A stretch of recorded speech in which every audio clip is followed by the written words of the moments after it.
Okay. I am so tired. So I've done a little more research, and I guess it's just a known issue with high-end 6000 series AMD cards on UE4 games that sometimes the cards overdraw voltage and it causes a display crash. So, and every time that happens, it undoes any manual tuning. So I'm setting the power limit higher so that it doesn't freak out, and I'm bringing down the max frequency and voltage that the card will be allowed to clock to. I hope that does something about it. It really sucks. But, I mean, at least that was, like, kind of a midpoint in the story where I feel like it's okay to have a break in continuity there anyway. But yeah, I'm not ready to stop yet. I want to keep playing. So I'm going to go ahead and switch this back over to Woo instead of left monitor. That way it captures audio. Oh my god.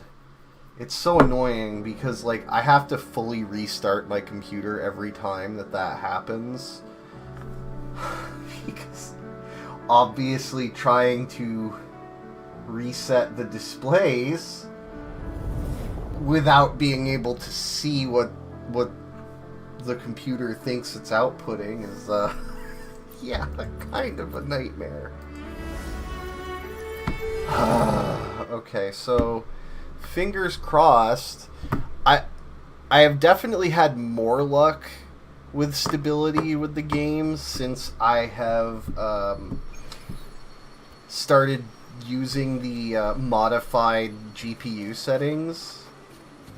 Like, that has done more than anything for me.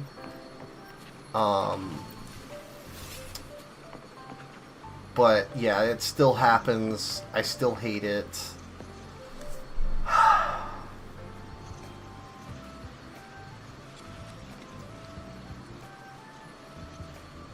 I don't know. I mean, I could try to, like, hunt down a good deal on, like, a used 7000 series. Or I could try to get a 9600. I don't think any of the other 9000 series cards are out yet. Oh, there you are. But, like, I just can't. I can't justify spending $2,000 on an Nvidia card. They're especially not when they charge, like, so much to just have an acceptable amount of VRAM. Like, they try to hit you with these 8 gig cards, and it's just dog water, you know?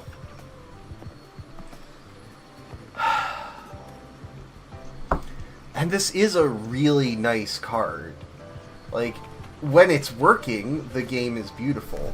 I have this problem on literally no other game that I play, or no other program. Like, it never does this except Wuwa, so it is a UE4 issue. It's just really frustrating, because I love this game, and this is a really good card. It's just one of those stupid things where apparently it is what it is.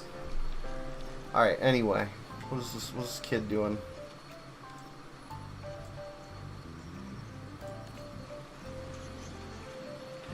Okay.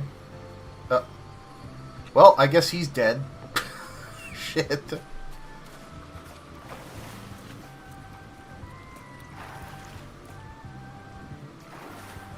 Alright. Oh. This is a beautiful fucking zone, though. Alright, let's continue. Let's go.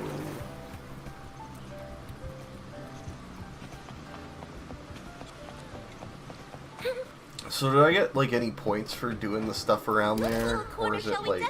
Okay. No, so it's probably, like, main story. Let's continue.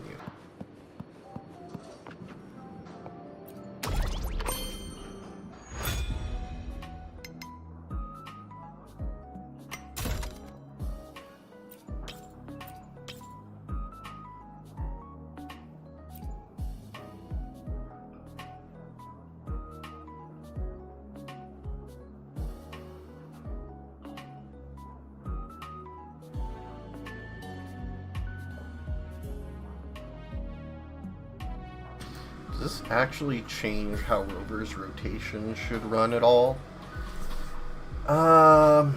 Resonance skill and heavy attack. Razor Wind grants 1 stack of Azure String up to 3 stacks of Wind String is not full. Okay, I don't know. I'm just going to assume no. Which little corner shall we decorate today? I'm always...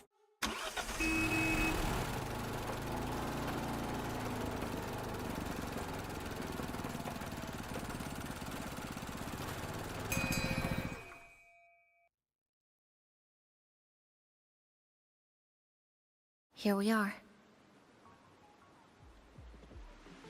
I first ended up in this place 2 months ago. It wasn't during a lament occurrence, so I had a bit of time to explore the city. Vaguely. But I do recall the first occurrence hit 3 days later. At that time, Iridoglow bled through the cracks in the gray sky, like the world had been sliced open by an invisible pair of scissors. People, buildings, even space itself. Everything fell into chaos. Then we need to recreate the city as it was before the lament, to uncover what really happened. Who's there?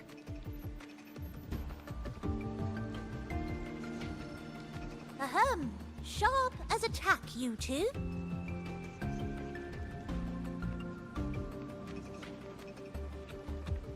Since you've caught on, the game is afoot. Listen up, young folks. This district is full of secrets.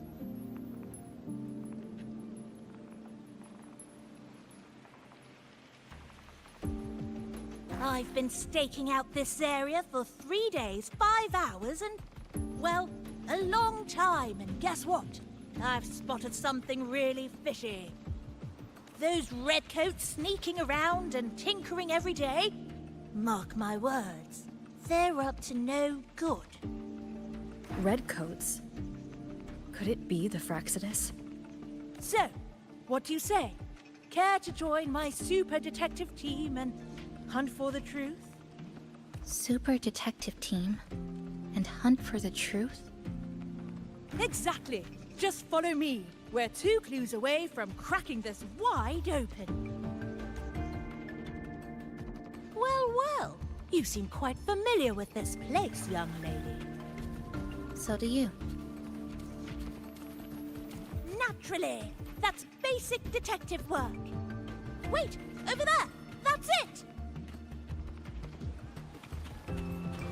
Of course its name is Poems.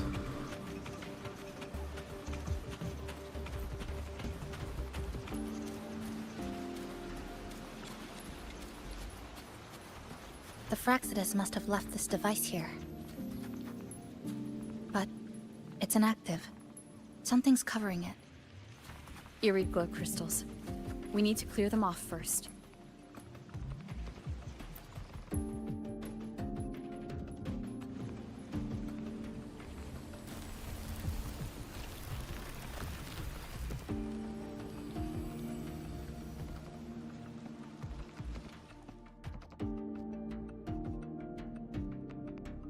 By Jove, my instincts were right. They are up to something shady. These should be the Fraxidus's experimental devices. Is that a research report? Controllable Sonoro Project Report number 20. Objective: To expand the existing sonorosphere and identify weak points in spatial prism barriers. To contain residual lament energy and establish control over the sonoro. Progress. Field test number 20. Ear-to-glow capture efficiency increased to 4.16%. Small amount of light ear-to-glow crystals detected.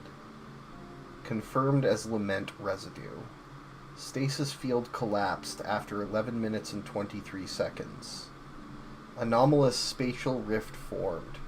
Core coil of containment unit failed due to meltdown. Status assessment. Lament frequency of this period deviated by 4.23% from baseline. Current containment protocols are insufficient to support continued experimentation. Remarks.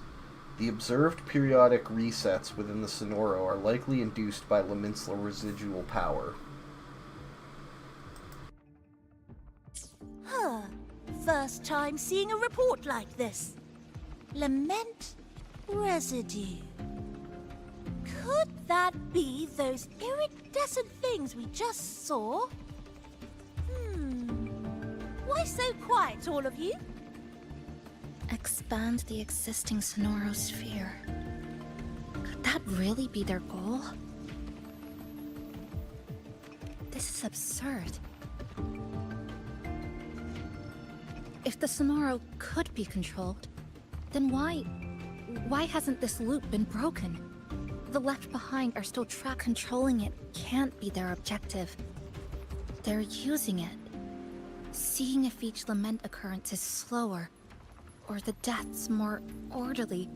It's like throwing people into the fire just to test the temperature. There might be more clues in the other test sites. That's right! There's another one close by! This way! By the way, I didn't expect you to see through my disguise. Keen eyes like yours make you perfect candidates for my super detective team. And what exactly does this team do? Why, investigate those red-coated troublemakers, of course. But come to think of it, I haven't seen them around lately. Suspicious. May I ask, how many members are on this team now? Just the one capybara. Anyway, we've arrived.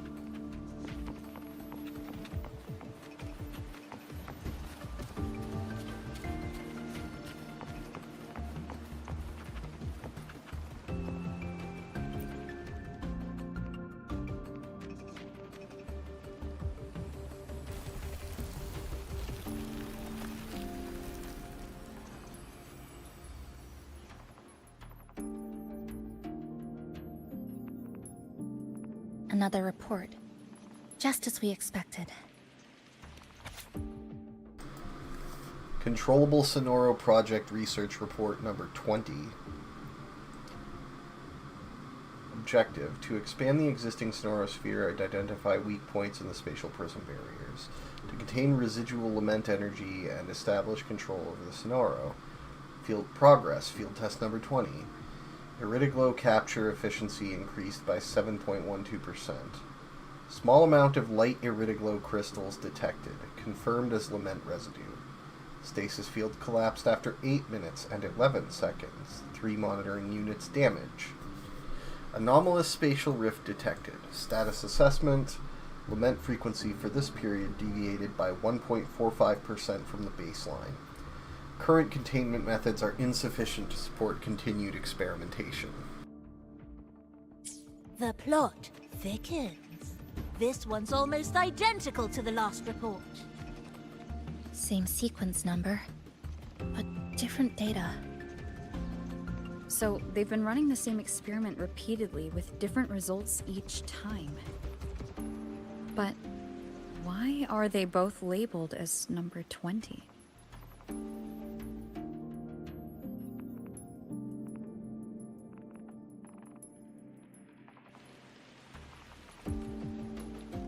Nothing. just thinking about a friend. Yes. I'm sorry. I forgot to tell you her name. It's Sumika. This is where I first met her, where our old base was. I left after the lament sliced and stitched this place over and over, and I never returned. Back then, Sumika used to tease me. She'd say I had to map everything out. Routes, terrain, vantage points, exits and entrances, all of it. But she always went with her gut. Terrible sense of direction, though. Even so, she chose to go to that tower alone. I want to go back, to see if there's anything we missed. Thank you for accompanying me.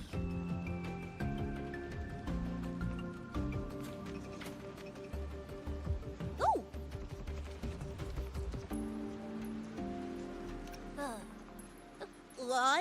I'm deep in deduction.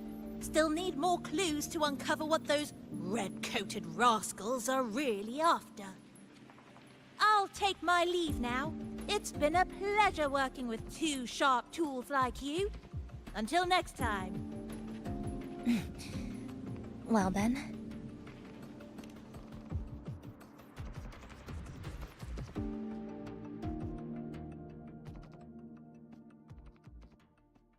A stash of old science magazines with notes scribbled on a few pages. I found some too. Must have been Sumika's. She used to read here during her downtime. What about you? I'd be with her. Sometimes we'd read the same thing. But most of the time, I'd be maintaining my weapon.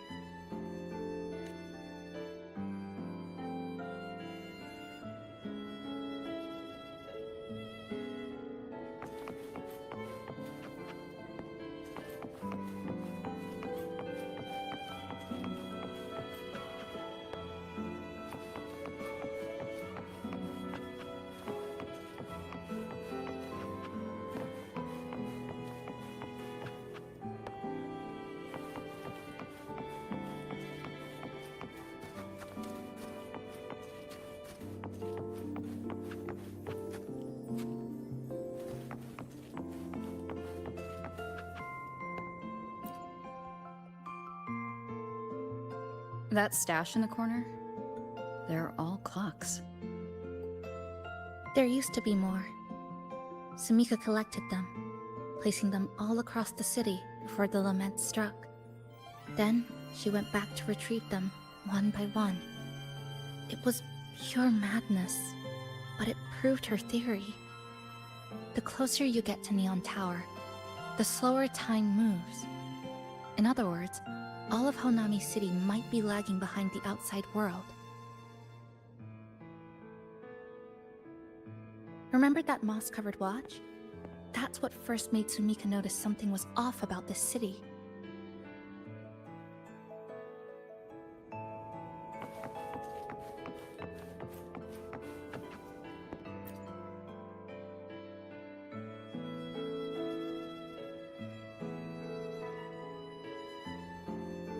Is this a piece of amber?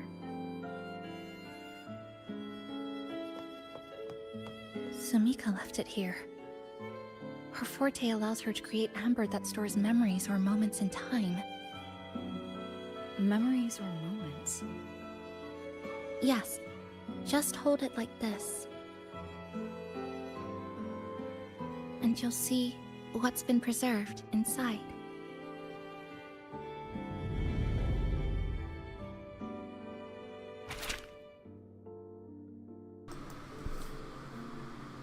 Sumika's notes, entry 1. Day 1, unknown. The sky looks like broken, fractured glass. 1549. I'll never forget this number. Just 1 minute before the observation was complete, a dark rift suddenly tore open from the device in front of me, shredding the stream of data across the screen. My boots were still stuck to the lab floor, but my upper body had already been pulled into a strange, chaotic storm. that was the beginning. Now I find myself in a city I don't recognize, having just survived a bizarre lament. It slices through buildings, people, space, everything two-dimensional, three-dimensional, and maybe things beyond that, though my eyes can't quite make sense of it anymore. My forte is sealing, something that might be considered a way to resist the passage of time. Maybe, if I keep trying, I can use it to record the abnormalities in the city and figure out how to break through it. I'm not going to sit here and wait for the end.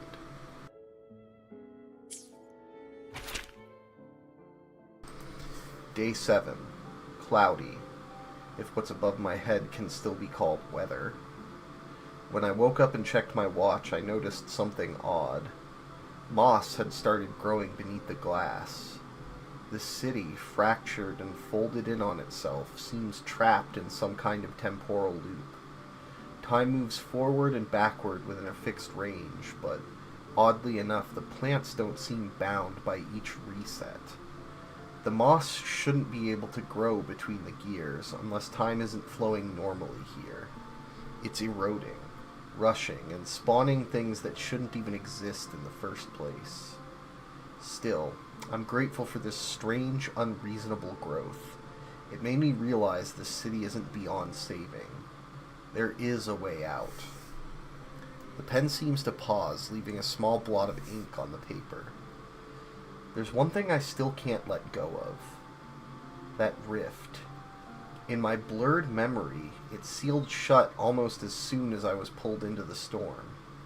But if I can't figure out what caused it or how to stop it, there's no way to guarantee it won't happen again. And if it does, someone else could get dragged in. However, time's against me. Sumika mentioned the strange flow of time here. She told me that time within the Sonoro moves slower than it does outside.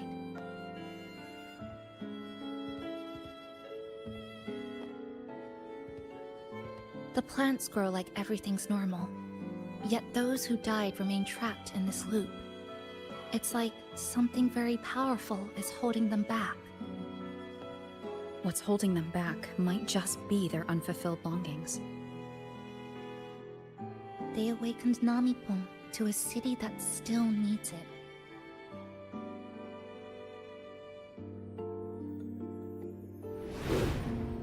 Look, more amber behind us. This piece looks like it was created recently.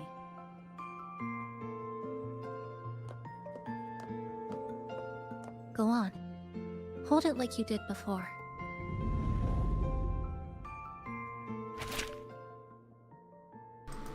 Day 136. Abnormal pressure, if this constant pressure in my ears counts as such. Among the supplies Chisa brought back today was a can of oranges, the label printed with a production date long past, but that hardly matters anymore. These so-called foods are really just compressed remnant energy. Chisa gave the can to me. She sat off to the side with a piece of spring steel she'd salvaged, slicing it into a curved blade using her forte, turning it into a new weapon. Watching her, I suddenly recalled another day. She was sitting just like this, halfway through organizing supplies on the sofa, when she turned and asked me what my forte really was. I showed her a small amber, the one containing a preserved memory of the first time we worked together at this home base. The lights were dim. She was repairing a weapon, and I was taking notes on anomalies in the city's time flow. It was a rare, peaceful night, as long as we could ignore the fact that we were still trapped in a city sealed off from the outside world. To hold out against the erratic occurrences of the lament, I once tried to learn Chisa's practical skills, but I failed. Of course I did. Still, she taught me a few special ways to leave markings. I remember what she said back then. Stop treating everything like a science experiment. Think of every piece of scrap metal as a blade that never misses. The pen pierced the page, leaving a blot of ink. And I know she truly meant it.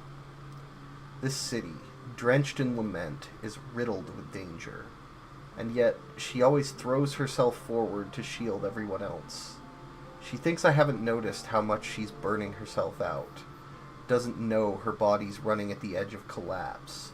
But I've done the calculations many times. I know exactly how long she has before she crosses the breaking point. The only good thing is that the Sonoro seems to have stalled time and her condition. But I can't let her stay like this forever. I want to take her back. Back to the Black Shores, to the people I trust. There has to be a solution waiting here. I'll bring her back, no matter the cost.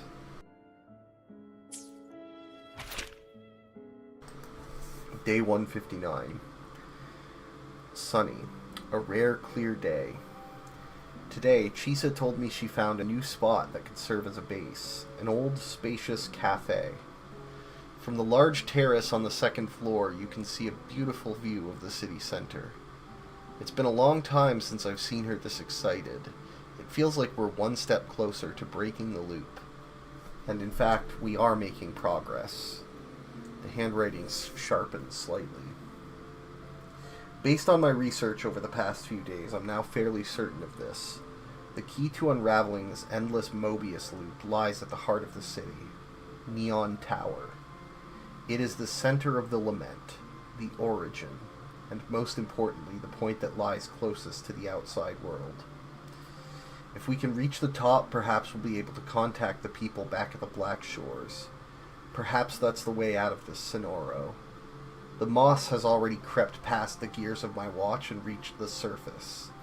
Still, I haven't replaced it. It reminds me of time, and that something can keep pushing through falsehoods until it reaches the truth. I'll head for the heart of the Neon Tower tomorrow morning. If time here is clay, then I will mold it into a road, one that leads us home.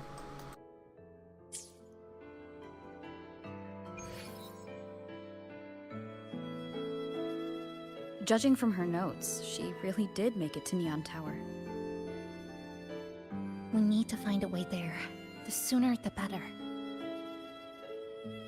Let's return to the cafe first. We'll need to check with Namipan and see if the longings we've gathered are enough to guide us to the tower.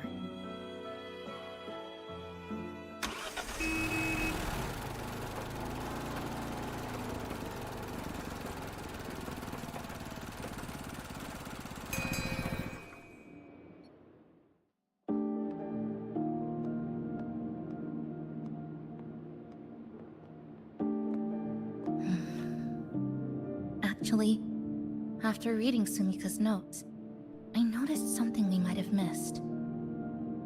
What is it?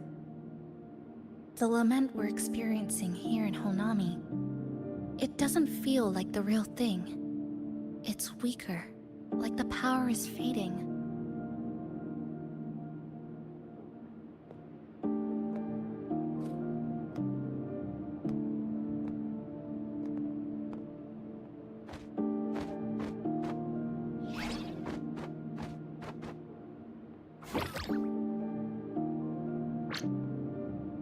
Welcome back, dear passengers. If we want real answers, we'll need to reach the lament's source, inside Neon Tower.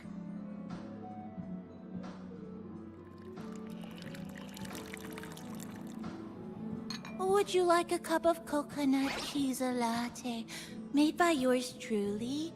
It's called Cloudy Coconut Sea. At the very least, we can now confirm this is tied to the Fraxidus' controllable Sonaro project.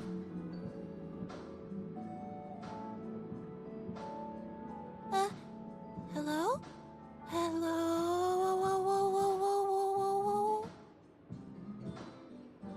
Ah, sorry. Didn't mean to ignore you. We got a little distracted. It's okay. I'm used to it. By the way, passenger, there's something I need to tell you.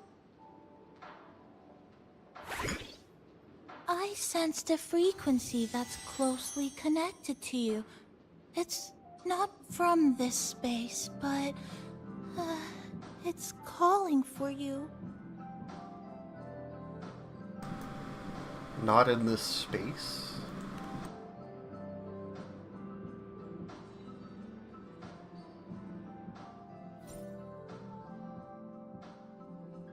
Is it coming from the outside? Is the connection between this Sonoro and the outside world growing stronger? Correct. It's beyond Honami City. Part of it resonates from within you, but it's not your frequency. What could it be?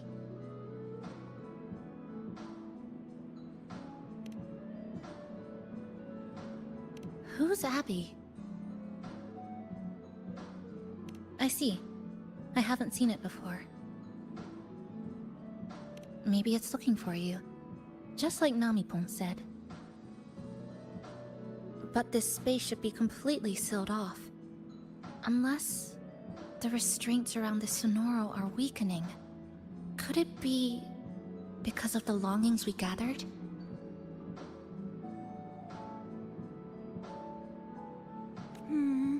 If you're in a hurry to meet it, I can try recalibrating Neon Tower's coordinates, but it'll take a little more time.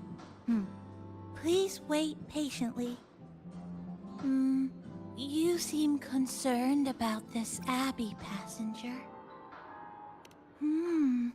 I can feel it too. Don't worry, I'll do my best.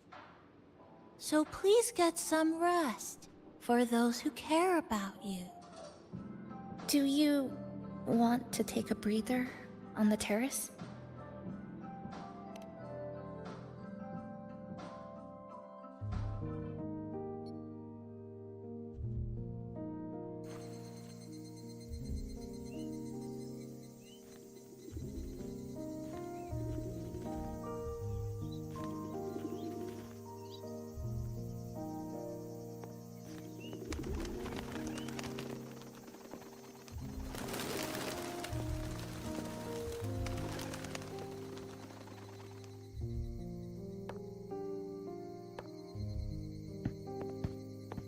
Nice weather today.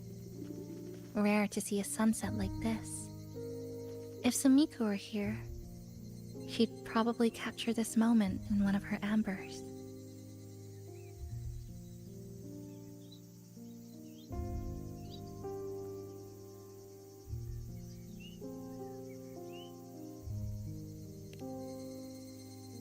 See that child by the signpost?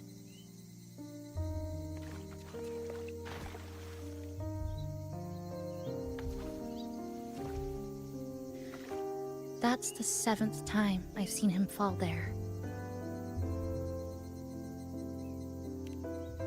The cashier keeps wiping a stain that isn't there.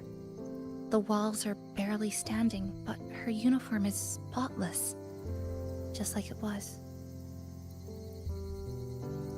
The vending machine is due for restocking, with soda bottles that are already decades old.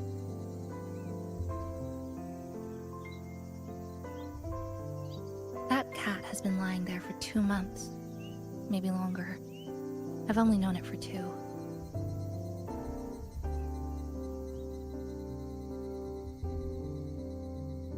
Middle school students are still taking photos of the sky.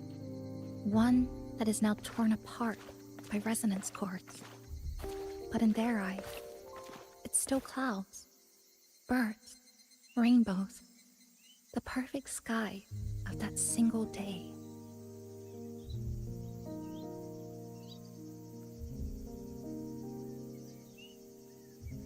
The store keeps playing pop songs from the last century. The window that never shut all the way is still stuck at the notch it was left on years ago.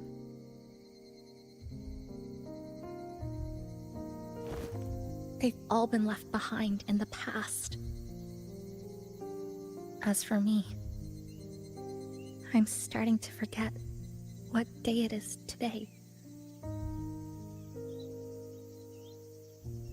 This kind of life almost feels like...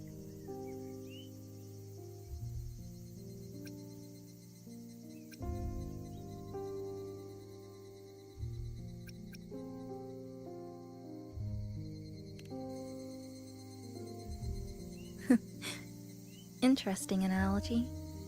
When I was little, every summer break was spent with cool fans, watermelons, and an old TV. I loved watching anime, and was always curious about those special worlds. I think it's kind of like an unanswered call. My parents were always busy. Whenever I missed them, I'd try calling, but most of the time, they couldn't answer. Even when they did, we never had much to say. After I became a resonator and was placed under supervision, those chances became even rarer. I think the things people said about me ended up putting a lot of pressure on them too. In my hometown, resonators aren't really accepted. Someone who can't control their abilities is like a ticking time bomb, feared and resented. I didn't want my parents to suffer because of me, so I thought maybe if I stayed away, they wouldn't have to deal with the looks or the whispers.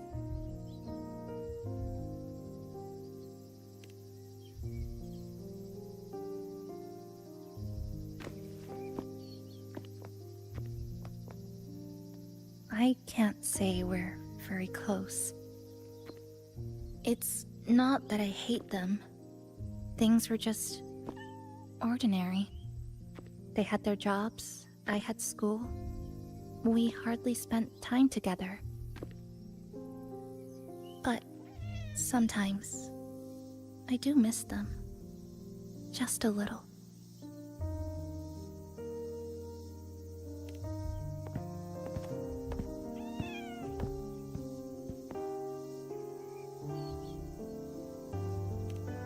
I really want to end this vicious loop.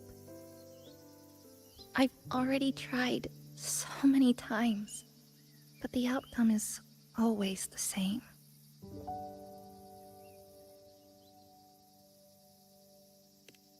Every time the lament struck, you moved toward Neon Tower, against the tide of fleeing citizens, knowing full well it was the most dangerous place to be. You knew you couldn't save those who were already gone, and still you reached out. To the mother and daughter, to the injured young man, to me, when I first fell into this city. You knew that in this endless loop, saving someone didn't change a thing. But still, not once did you ignore a cry for help. So, you appeared. At a time no one should have. In the most dangerous place, beneath the lament's shadow. It wasn't luck or coincidence. The Sonoro isn't fully sealed anymore. So Mika cracked it open, and from the moment we met, the loop had already begun to loosen.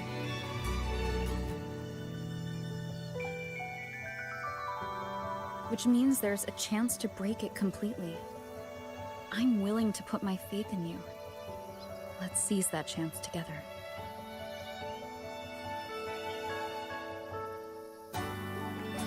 Why would you?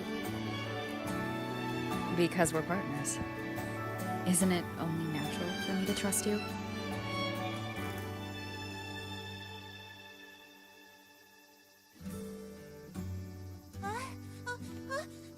Chisa, passenger!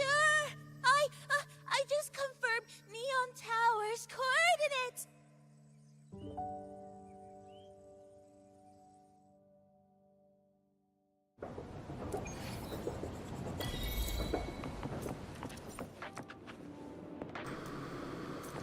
The cinematography in this game is insane, man. It's so good.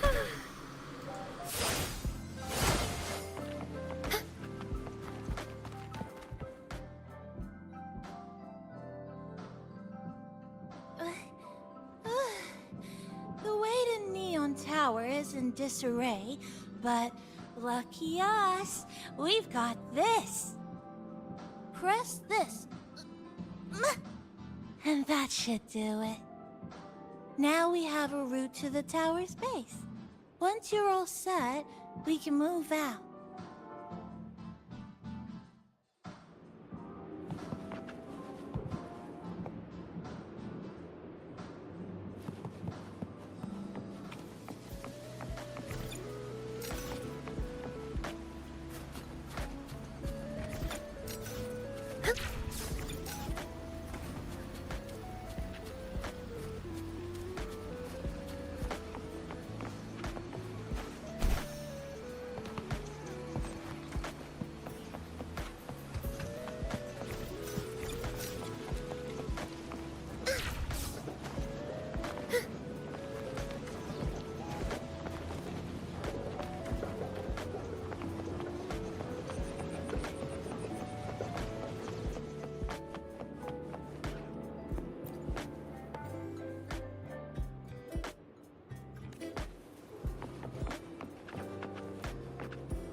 Damn.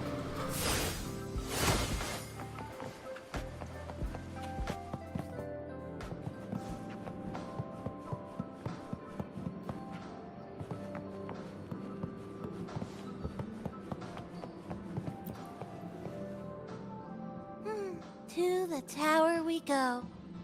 Are you ready, passenger?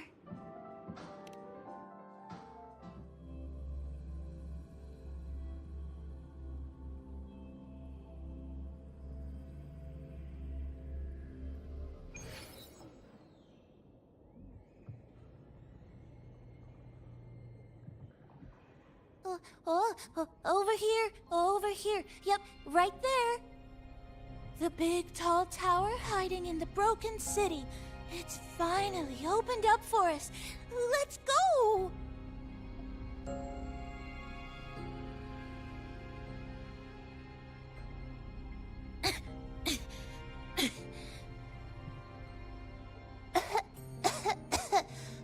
So much dust. So much rubble from the city scattered in here. Debris and loose junk. Watch your step, everyone. We need to bypass all this and find a way to get to the top. If Sumika really made it this far, she would have left signs for me to follow.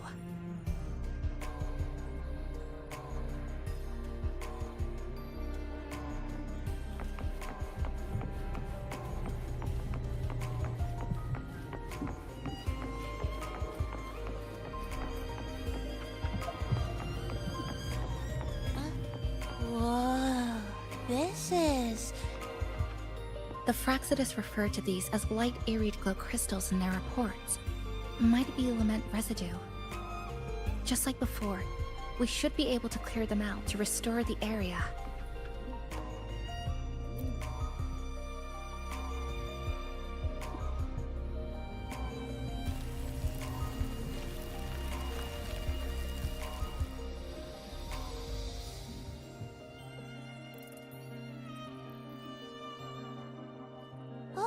Look, a shiny stone.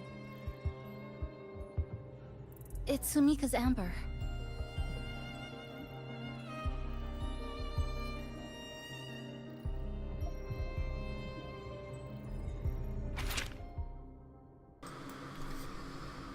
The handwriting is noticeably rushed. It should be around noon. I've reached the 3rd floor of Neon Tower. Rubble from the buildings is scattered and floating around like shattered kaleidoscope. Some pieces have even stuck to my clothes. I must look like I'm covered in rainbow frosting, but my body's getting colder. Turns out I was right. Either these sugar crystals or the entire city are slowly draining the body heat of anyone who doesn't belong here. I need to keep moving. I have to find the right path to the top, and fast. Sumika might have taken this path straight ahead. Let's go check it out.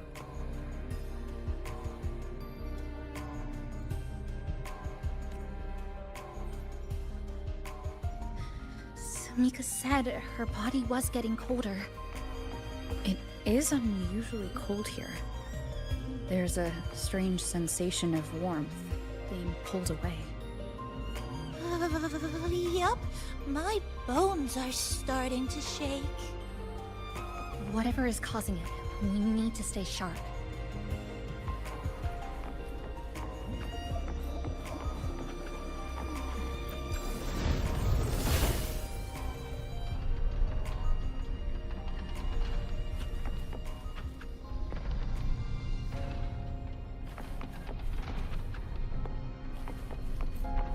More eerie glow crystals here. Let's clear them off. Sumika's notes might have been buried beneath.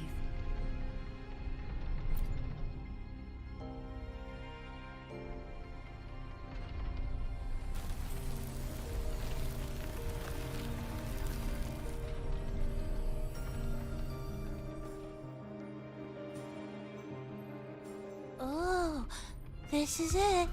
Sumika's amber.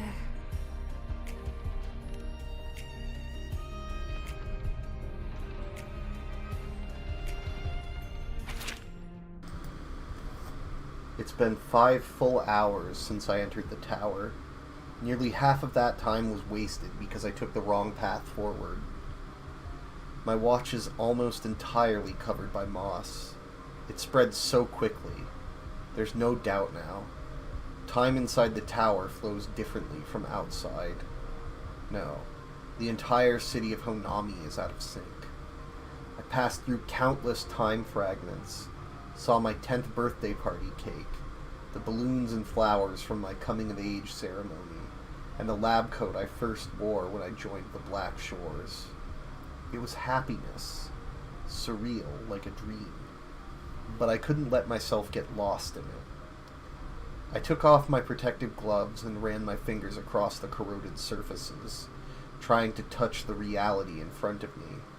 Surprisingly, it felt warm, like the veins of some living creature.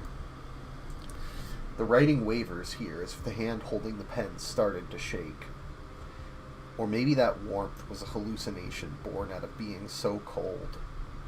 My mind is slipping, but I can't stop now. I knew from the start this would never be an easy path. But so what? Even the most dangerous equation still needs someone willing to solve it. She said the path ahead is wrong. We need to go back. Hey, wait! Wait for me! I'm freezing here.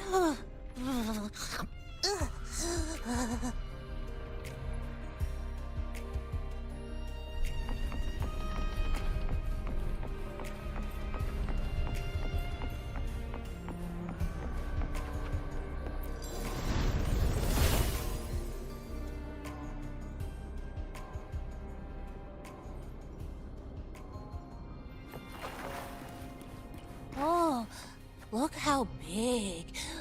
And that tree. Look at those chairs. They're covered in irid glow crystals too. Sumika's notes must be hidden underneath.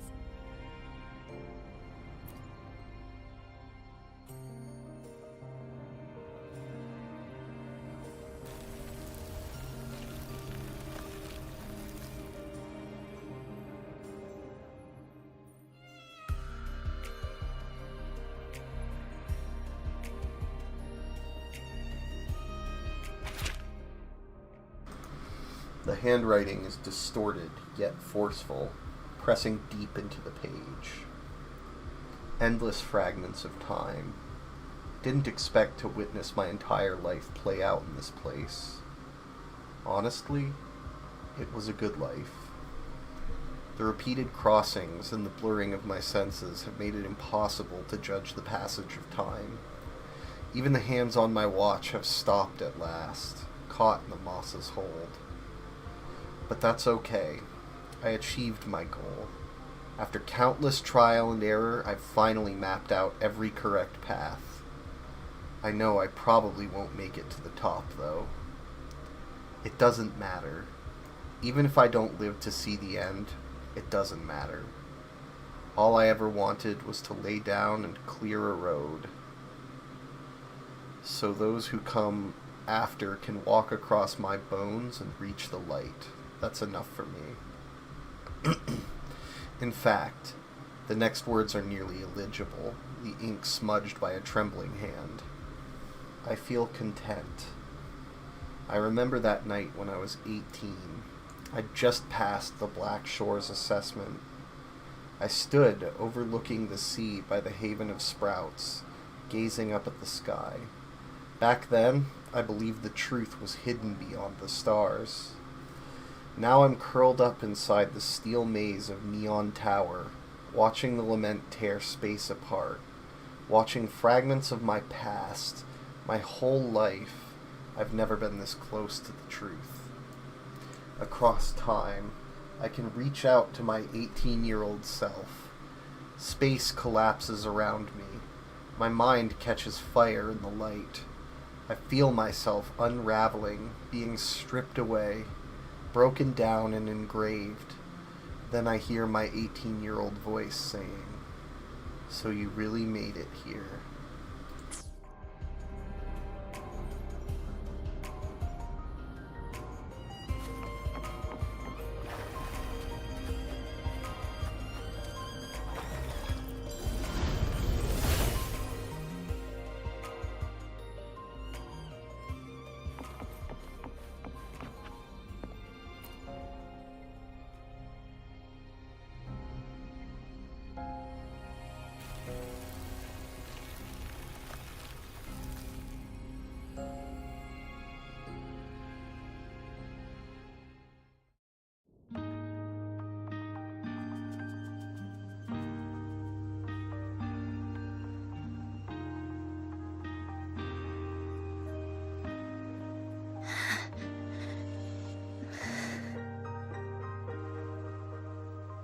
Sumika, she marked every correct path.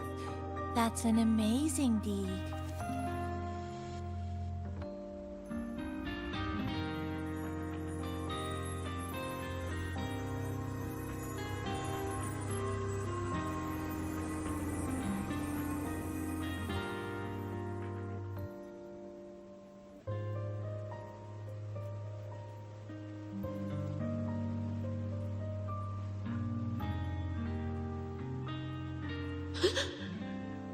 What's that sound? Am I just hearing things?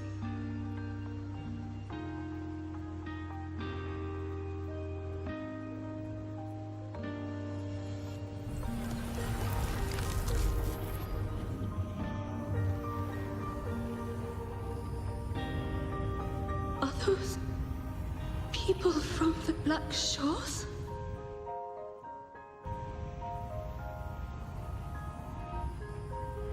Hey, you! Can you see this entrance? Please, help the people here. They're trapped. My friend, she's trapped here. Please, just once.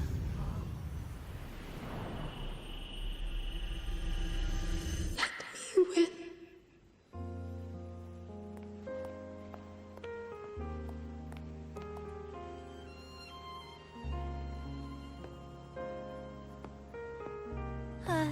What an incredible girl. She got so close to finding the source of the lament in the city. But as long as someone keeps going where she left off, she wouldn't have regretted it. Not once did she live with regret. Huh? Did you hear that?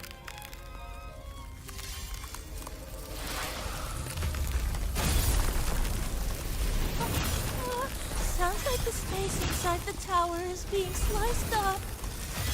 How did we miss it? Is it because the lament here is different from the one outside? Or maybe the tower itself has already been consumed by the lament. It has become a part of it. Rover, Namipon, take my hand. Okay, Chisa. Huh?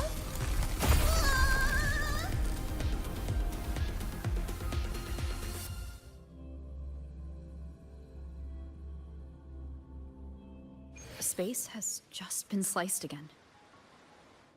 The temperature's dropping, but there's no frost or ice anywhere. Could it mean this tower really is absorbing warmth from human bodies? Just like Sumika suspected?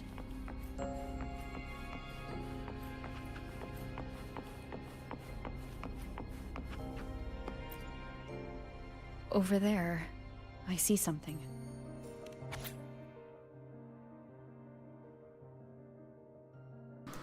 Controllable Sonoro Project test log.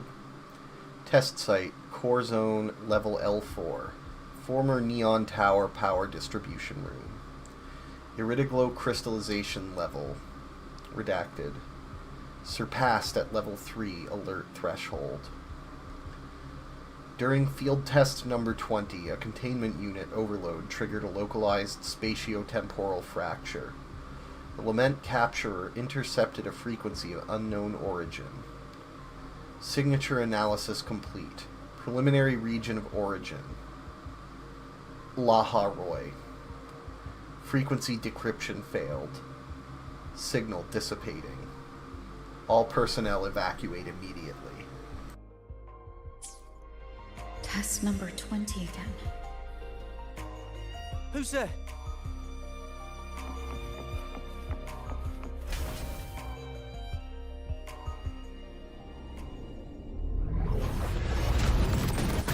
What is this?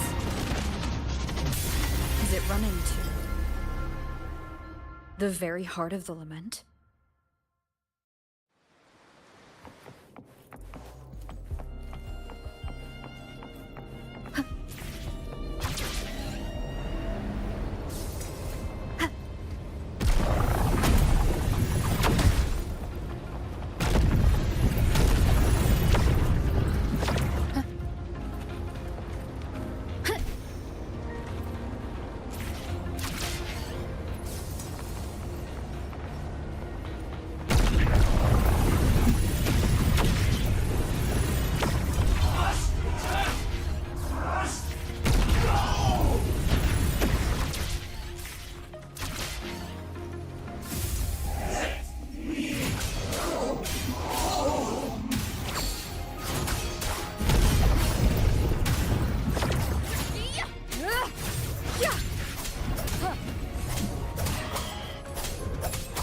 Flashes. Hopefully this helps. We'll face judgment. I am the Tempest! Ha! Hopefully this helps.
Chisa. Is she inside that space now?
Another space sliced apart by the men?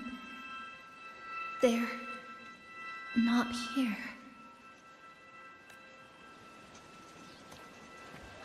Is she the transfer student? Why is she wearing that? Creepy. Is it because she hurt? What are you doing, Chisa? Just introduce yourself.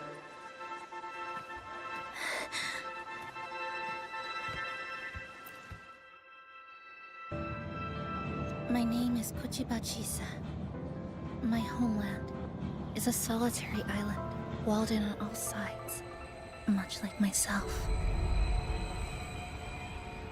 Dear passengers, a minor task field detected has caused the train to be delayed by approximately 30 minutes. We apologize for any inconvenience. When taxi networks take over, they turn into tacit fields. Again, these voices.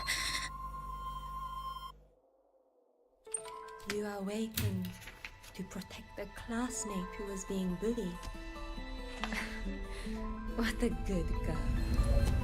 Don't be afraid. This device can help you return to a normal life. Who did this?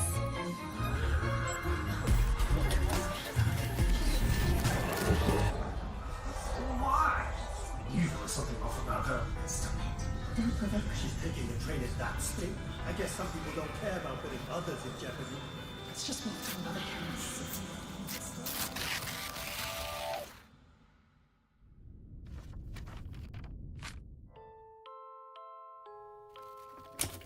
In conclusion, strict oversight of resonators is essential to ensuring societal stability. Hey, did you hear? You mean that Kuchiba girl? Who would have thought, right? I feel bad for her parents. Clients have been cancelling orders lately because of Chisa. Are you blaming this on our daughter? No, I didn't mean it like that. I'm sorry, Chisa. Mom and Dad should have done better. Enough. I've had enough.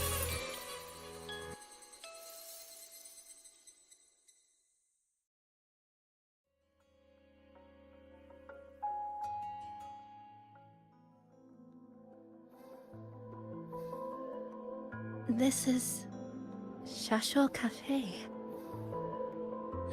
Chisa! You.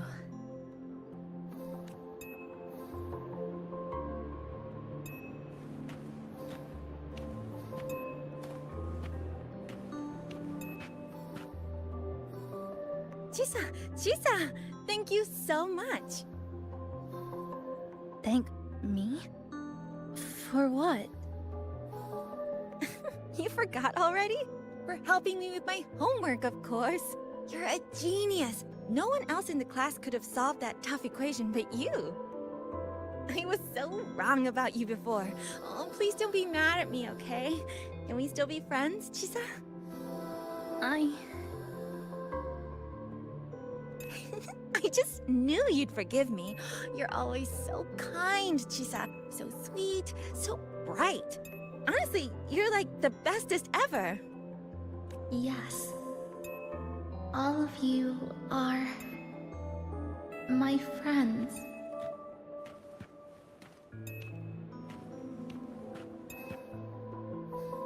Chisa, you're here.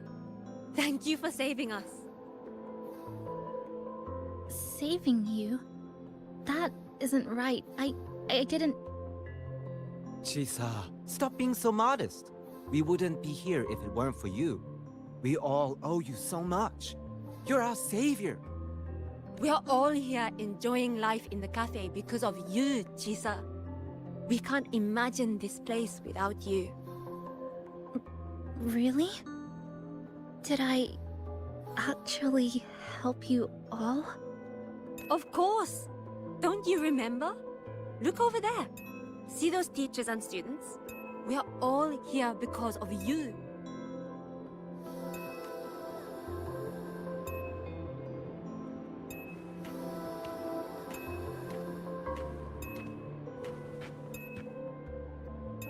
Look at everyone's smiles. It's all because of you. Without you, this place would be cold and empty again, right? Come to see everyone, Chisa. We all like you so much. Everyone needs you. Please, we want you to stay with us. A life like this feels great, doesn't it? To be loved, to be needed. Could you really give that up? Why won't you come over, Chisa? Why won't you come over, Chisa?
And hold my hand!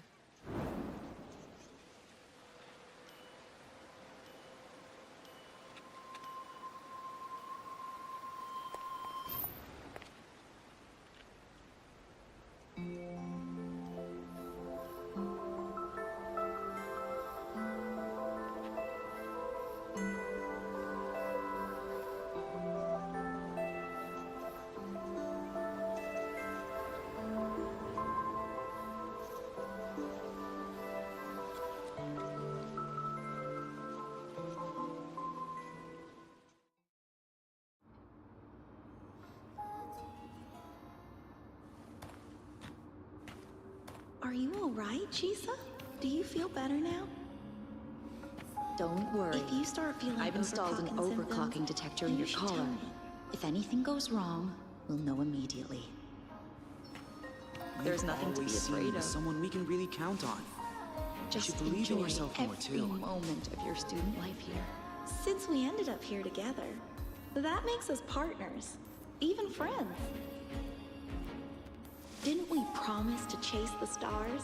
To go where the torch of truth burns bright?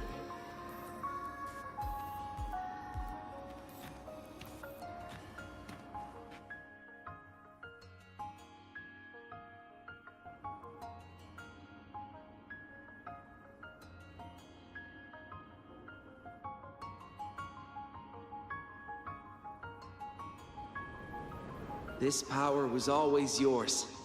We only gave you the choice. To step into the stars, to seek the truth, and to protect the ones around you.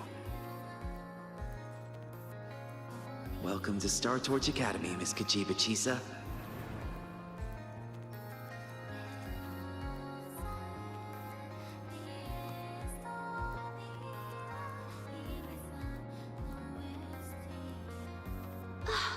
There you are! So this is where you've been hiding from us these last few days. Don't shut us out, Chisa. We know you overclocked, but that doesn't change anything. You'd never hurt us. We know that. Yeah, we were super worried when you ran off like that. There has to be a way to treat your condition. Maybe we can ask the instructors at the academy. I'll go with you.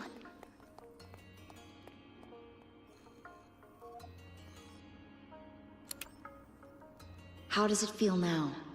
Any discomfort?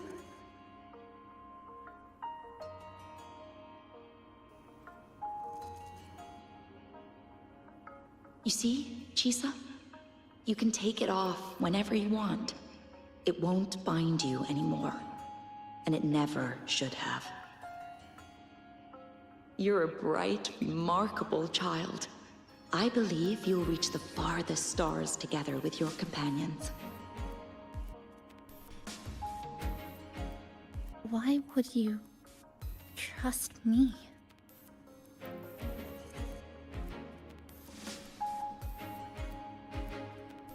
Because we're partners.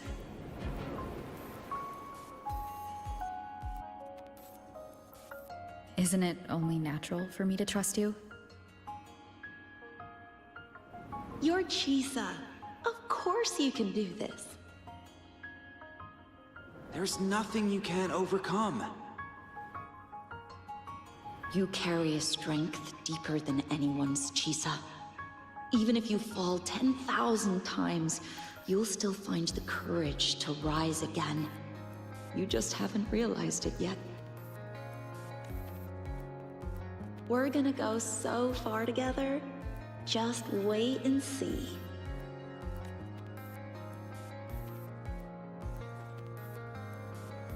Don't give up, Chisa. We're all looking forward to the future you'll create.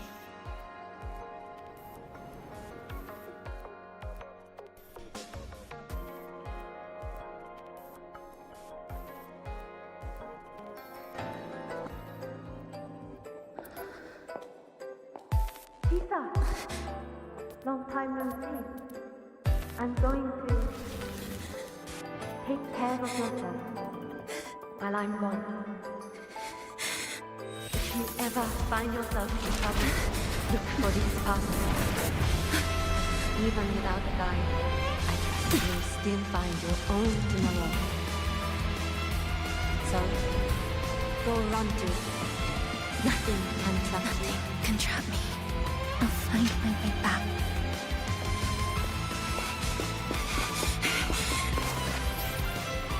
Even if I have to shatter myself 1,000 times!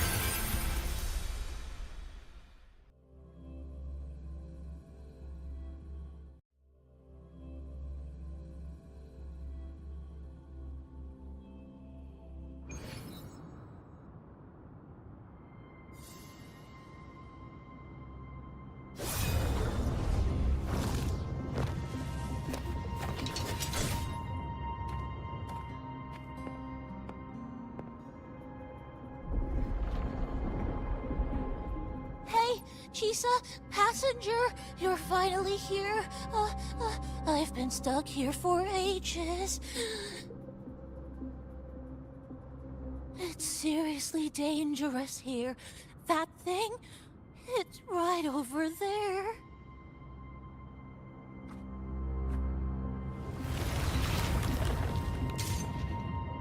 Are you all right? I'm okay. Just got turned around when the space split.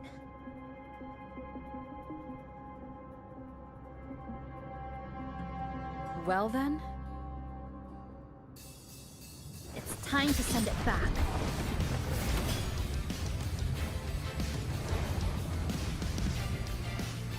Destruction.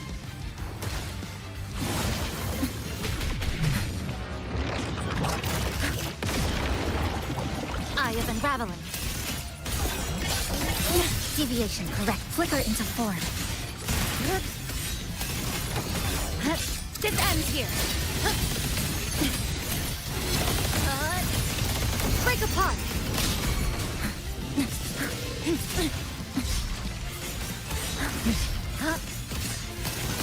Wind calls. Waves follow. Hopefully this helps. The wicked will face I am the Tempest! To pieces. Nothingness. Deconstructed. Flicker into form. Good. Connection severed.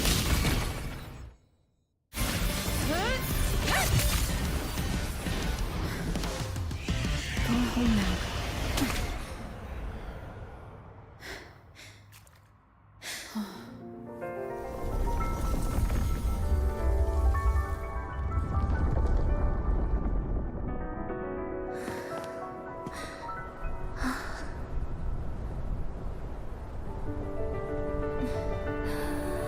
I'm finally back. Welcome back. I missed the last bus. Time to clock out. I need a proper rest. Mommy, what's that? Look at this! I managed to buy the new spread special. This is the end of this story. An ending that gently mirrors its beginning.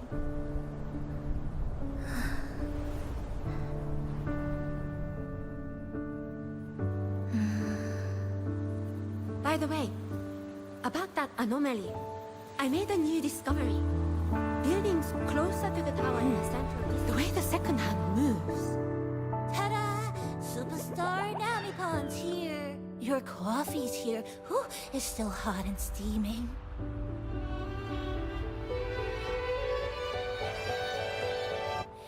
If I could climb the entrance. Come on over and try your father's new dish. Oh, you know what, Mom? I tripped today. Just glad you're back. Just glad you're back, Chisa. Wherever you go, whenever it is, you'll always have a place with us. Stay safe. Stay happy. What a lovely ending. Lantern lights glow warm.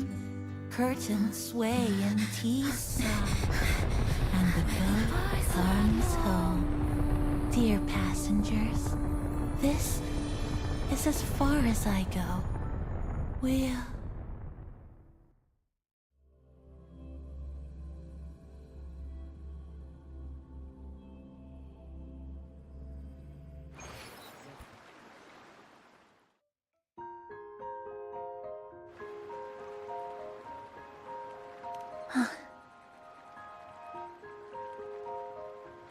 It's just... I still can't quite accept it. I know they died a long time ago, and they were only human reverberations that the Sonoro created. But now, they're all gone. And Nami-bon, even though we were only together for 2 months, every time I came back to the cafe, it was always there, waiting for me. No choice. I have to face it. Let's go.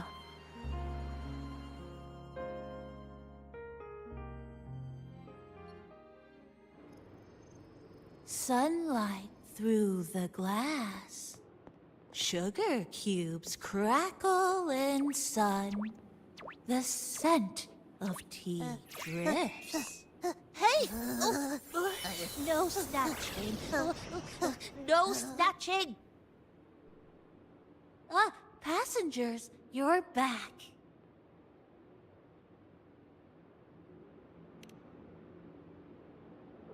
What? How are you? I'm brewing tea for you?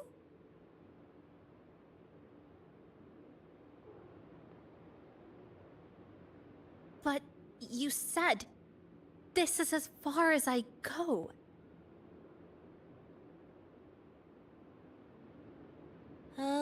Yes.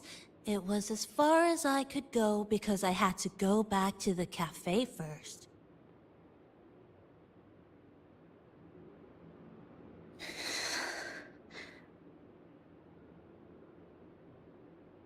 It just, took a bit longer to finish that sentence.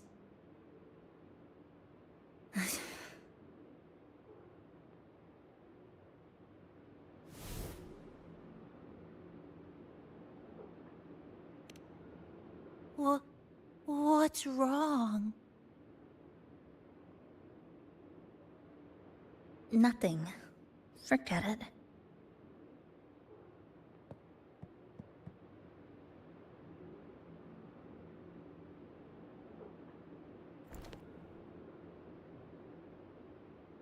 I'm just glad you're back.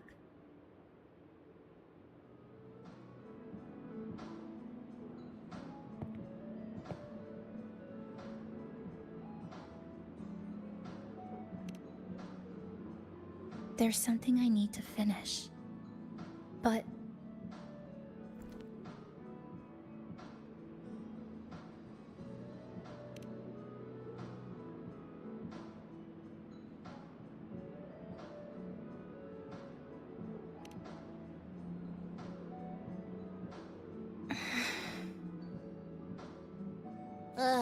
Always so reserved, Chisa. I'll say it for you then. my overclocking symptoms are...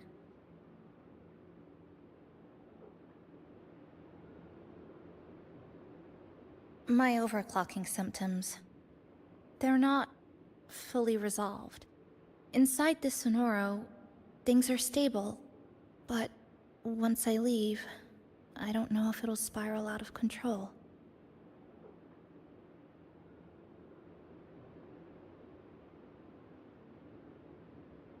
Still, even if I do overclock, I wouldn't just attack someone.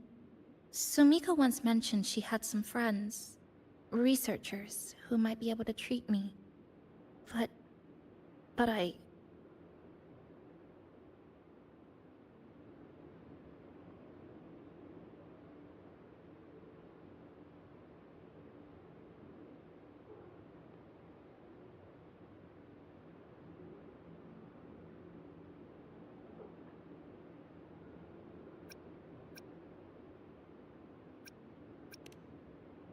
Huh?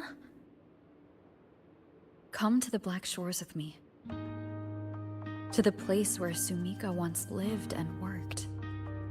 To where a new beginning awaits.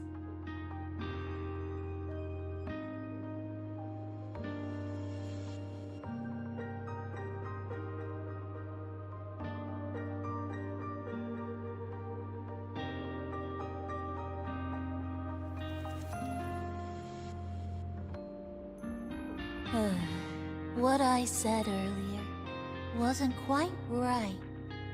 This is the real ending.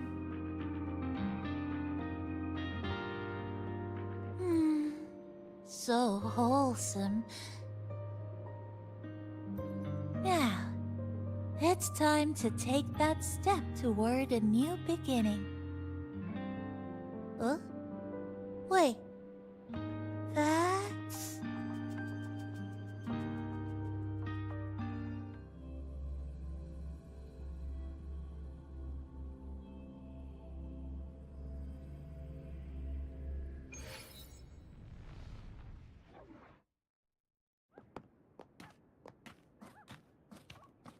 This place.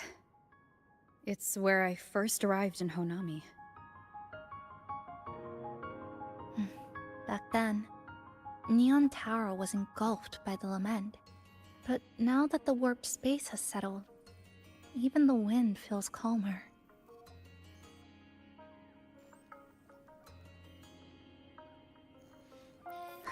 At last, we've reached the end. Or maybe this is where it all begins.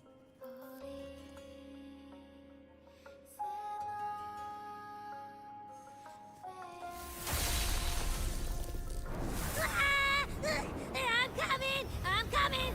Don't move! Don't move! Don't move! Abby?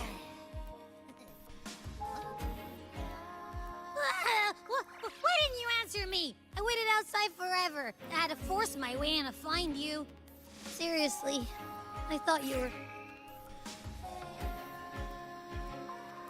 This Sonora was sealed off from the outside world. But it looks like it's reopened now. Yep, all thanks to our pals at the Black Shores. They've been working non-stop to install all kinds of devices. And with the connection getting stronger, I finally managed to slip through when the rift popped back up. And... Wait.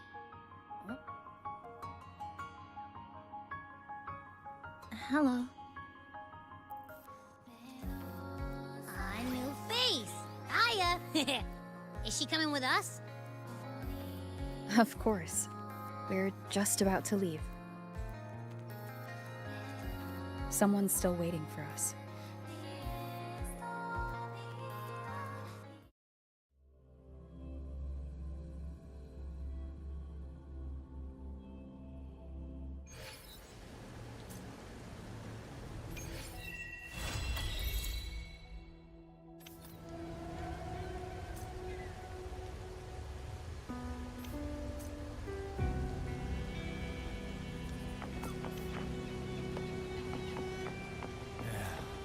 Passing through the rift didn't feel great. Welcome back. Are you here to check on Chisa? Chisa's been moved to a sealed treatment chamber. She's under close observation and receiving phase therapeutic support. Her body's been running under overclock strain for quite some time. Some of her vitals aren't in great shape. Simply put, she's holding on, but her body is clearly exhausted. That said, we've started identifying some promising treatment paths. Early response looks good. We're not going to get back to full strength overnight, but with a little time, she should recover steadily. Nothing critical at this point.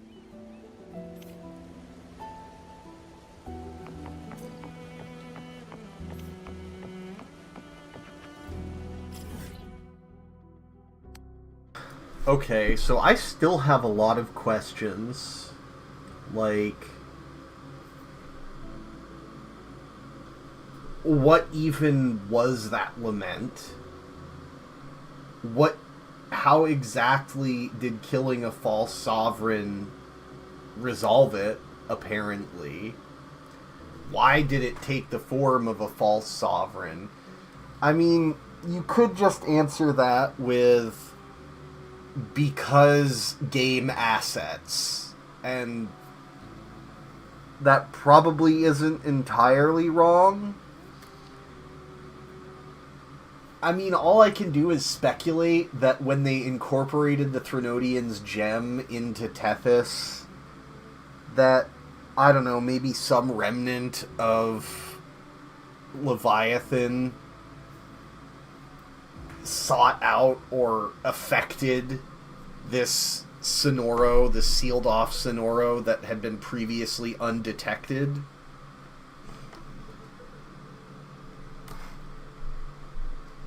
And that made it manifest as that, but we still don't understand what triggered that lament.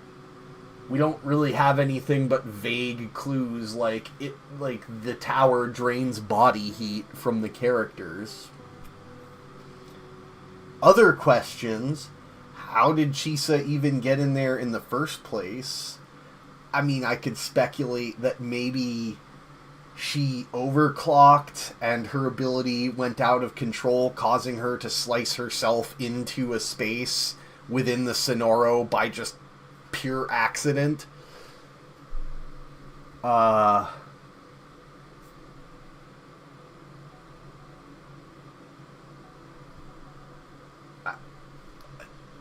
Yeah, those are two kind of big hanging questions for me. I think I enjoyed it overall. I feel like the Chisa sequence was maybe a bit... I think it was good, but I think there were a couple points where for about 10 to 20 seconds I was thinking, yeah, this is starting to go a little bit heavy and feel a little unearned. But they continued the story like within 20 seconds of me starting to feel that. So yeah. I don't know. There's just some thoughts that popped into my head.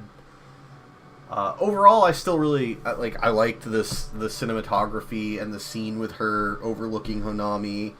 I liked the little scene. I actually liked the little scene with Abby coming in at the end there, and I like how they turned Abby's little cowlick hair into this thing that creates emojis all the time. That was amusing.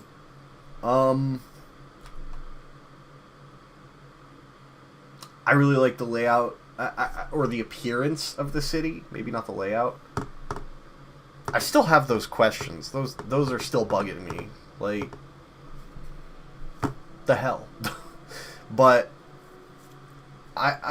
if it's like, oh, Chisa overclocked and then her resonance ability cut her into the sealed space, like, okay, that's fine.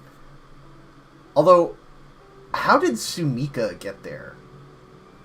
I mean, if she's a member of the Black Shores, right? If she was a member of the Black Shores, like, how did she just... Did they say at the beginning that they sent somebody in to look? But that wouldn't even make sense. Well, I mean, they do go out of their way to say that time is fragmented, and even mention how Sumika was able to reach back and see her past self. So, I don't know. Maybe even if she arrived after, she could have somehow arrived there before Chisa. The biggest thing that bothers me is so far it feels like we've got like very much zero explanation as for what that lament is or how it was triggered, other than like maybe it was the experiment that the Fraxidus were doing that caused it, but it's kind of implied that they just came there to study the phenomenon after the fact.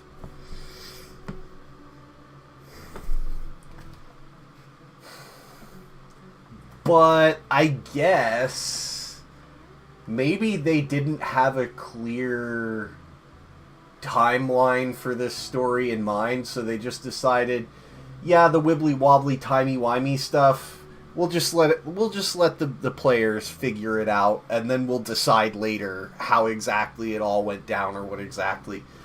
But I still would have liked a more clear resolution or answer as to why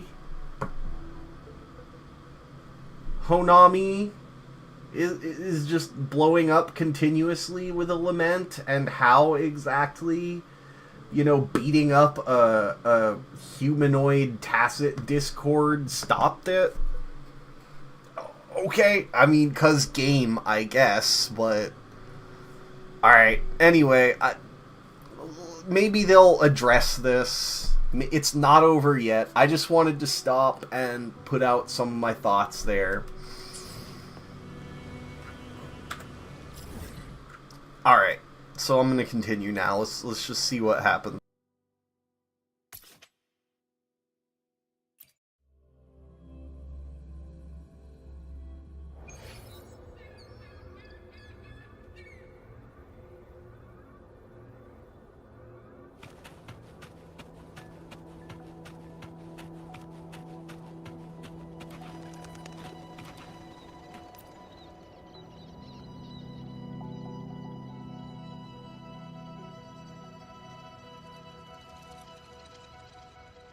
Ah, Rover.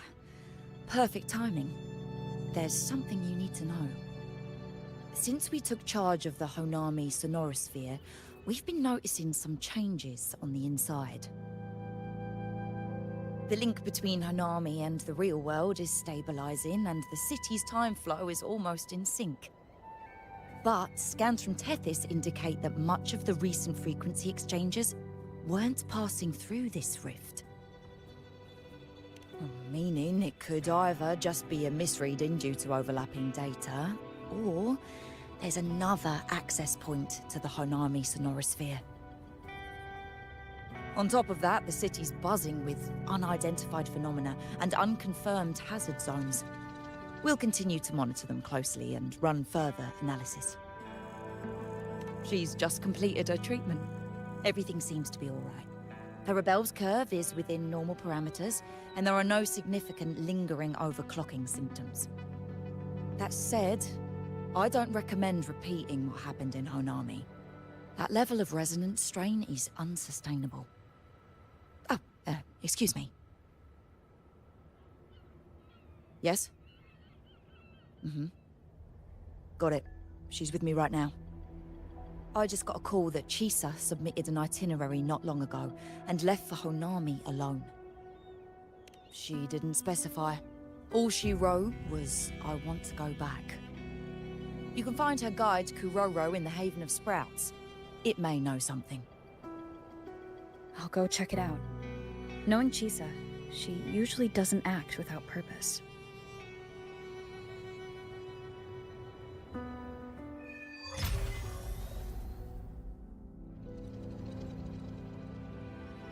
Anything else you'd like to know? As long as it's within my authority, I can answer.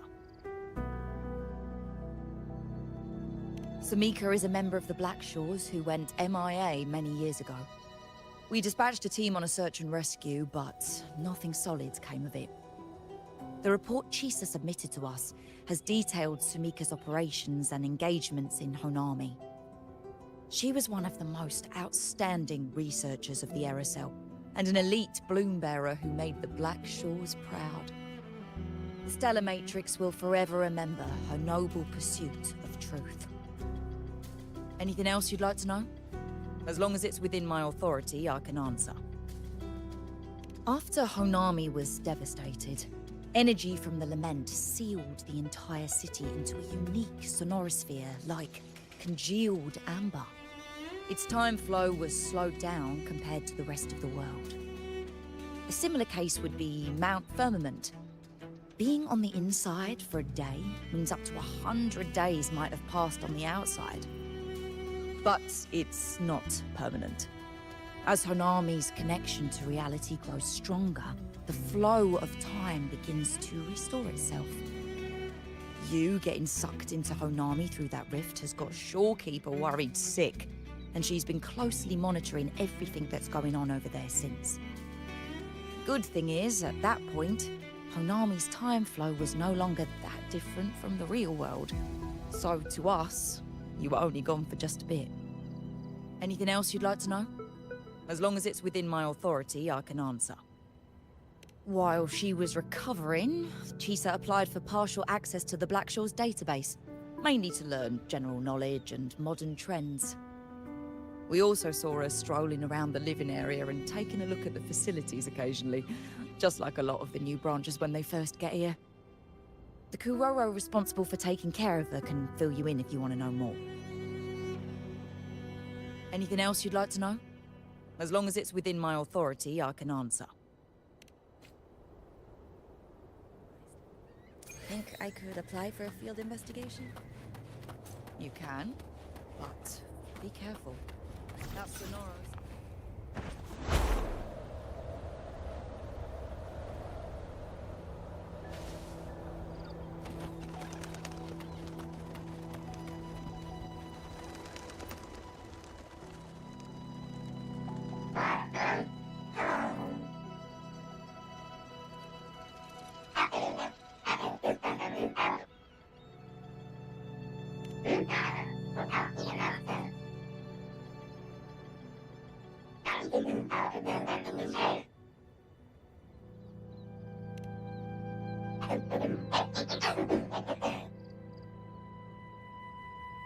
These look like scraps from all the paper cutting.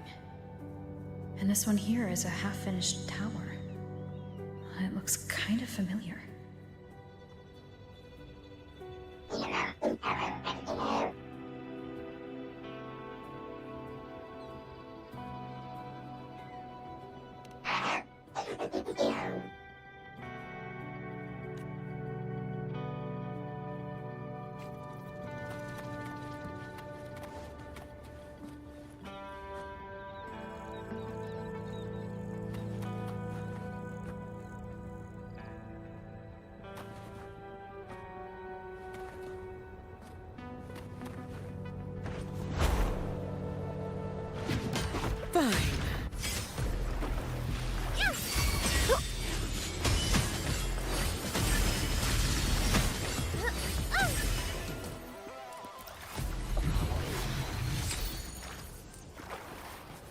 Oh, right. The AoE.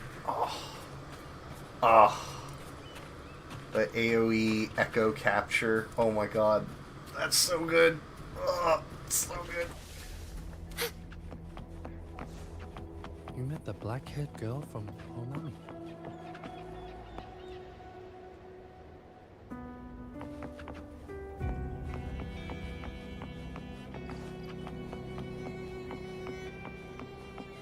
This Sonora's size. It's way beyond what we estimated. That means everything we knew before was just the tip of the iceberg.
What are you doing here?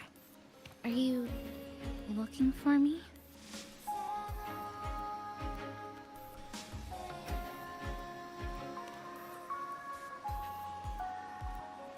I'm sorry for not staying at the Black Shores and resting as I should.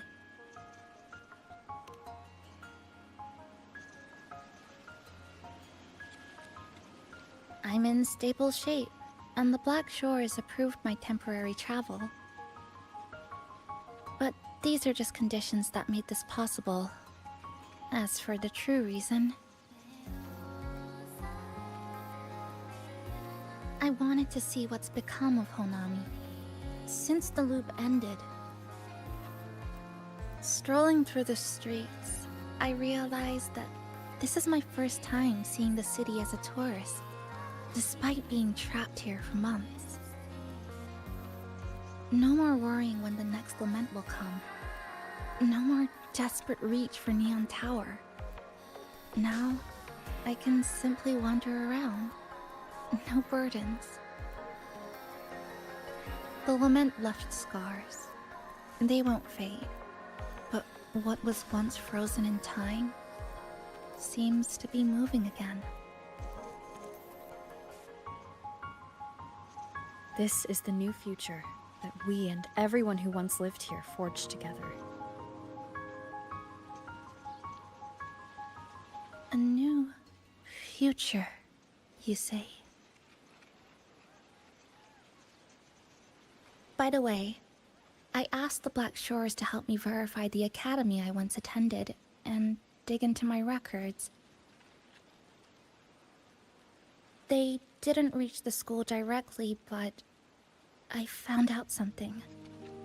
I was in Honami for around 2 months. Outside, over 20 years have passed. Kuchiba Chisa was a first-year student at Star Torch Academy over 20 years ago.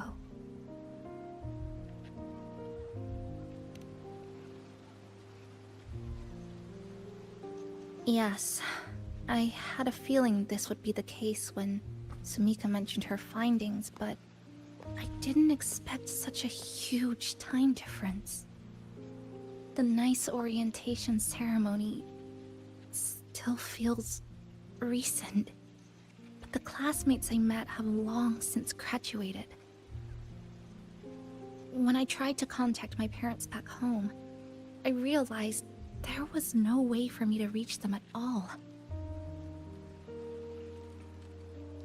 Where are they? What have they been doing? How will they react if they find out that their daughter is still alive?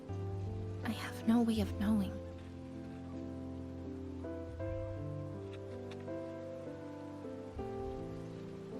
Now, this place feels more like home than the world out there.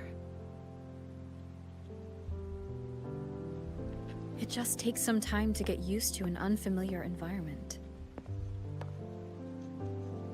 Just ask the Black Shores to help you keep digging. With enough time, you're bound to find those connections again.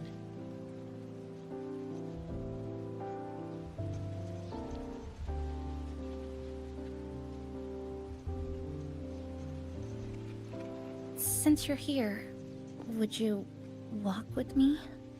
I'd like to see what Honami looks like now. Together. Any particular places you have in mind? I haven't come up with an exact plan yet. Specific routes, time of travel, rest locations... none.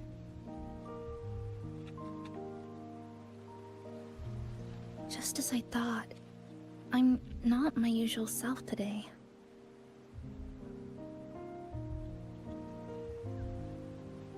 Hey, it's just a weekend getaway. No plans needed. Just get up and go. If you put it that way...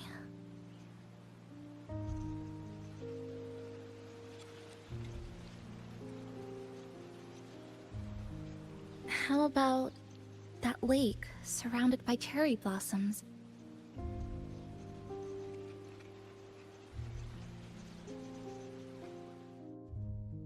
I've never mentioned it before, but the buildings and infrastructure here, they remind me of the neighborhood I grew up in.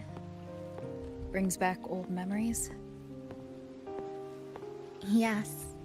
Even just walking around here brings back memories. That vending machine looks like it's still working. I'll buy you some juice as a thank you for the hassle you went through to find me.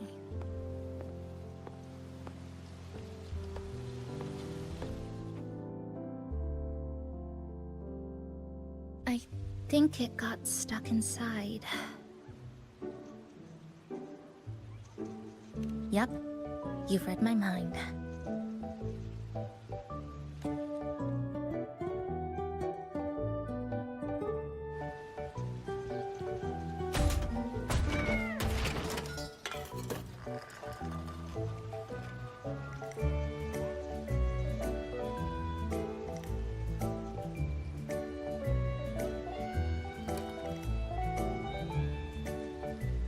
Here you go. Simplicity works best.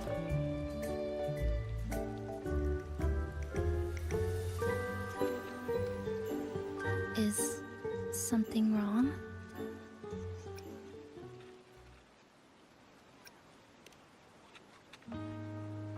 You're right. We were always running from something or chasing after something. Before I transferred to Star Torch, I used to hide next to the vending machines behind my high school building all the time.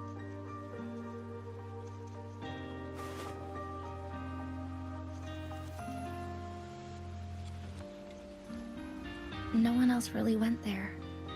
It was quiet. The sound of soda cans dropping down would make me feel relaxed.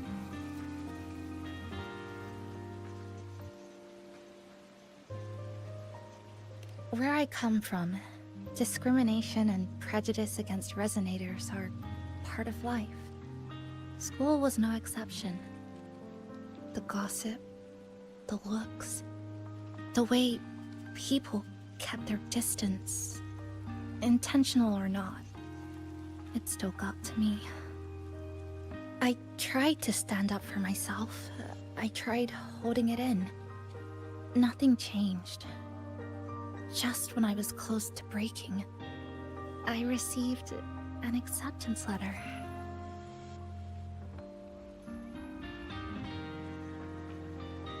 And so, with my family's blessing, I left home and went to Star Torch Academy, far away in the Baha'i region.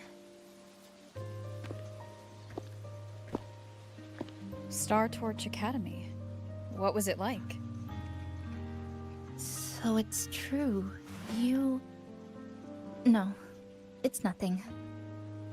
It is a multinational school, built specifically for resonators.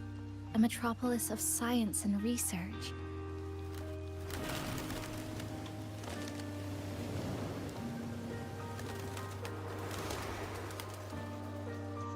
Even for a girl who couldn't face her own problems and chose to run away, they accepted me with a warm welcome.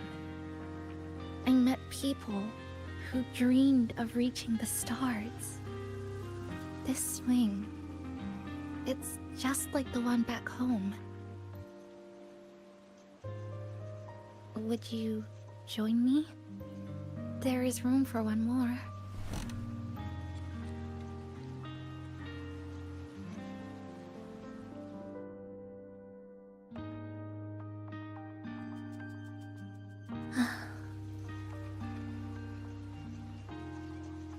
I hear you. I'm just enjoying the gentle sway. Especially when someone's beside me. Everything feels so peaceful all of a sudden. When you're ready to move on, I'll get up.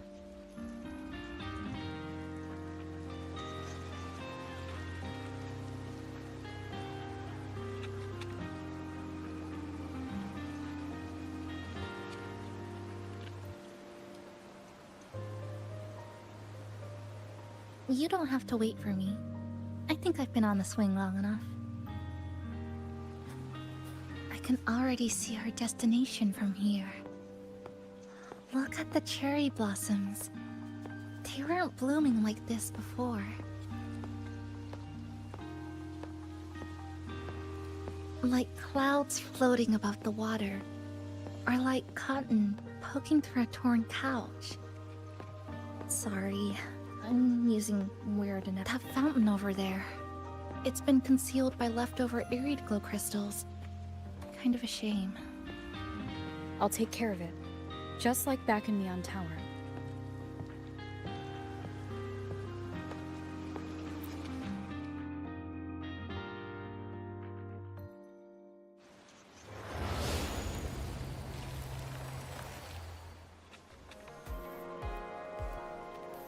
There's something in the water. Let's fish it out and see what it is. This looks like a cassette tape.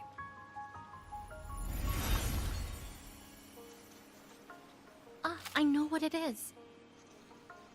Every Star Torch Academy student has a frequency storage cassette, like this, inside their terminals. I remember now. Galbrena once told me about them. I also have one in my terminal.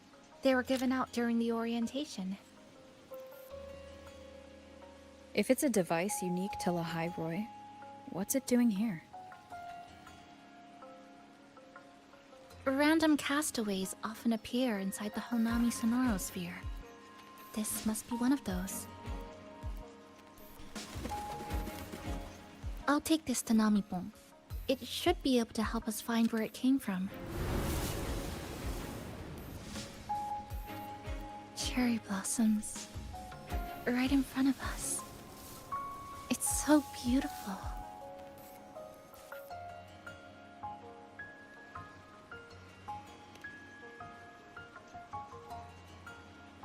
Sure. You and I, together.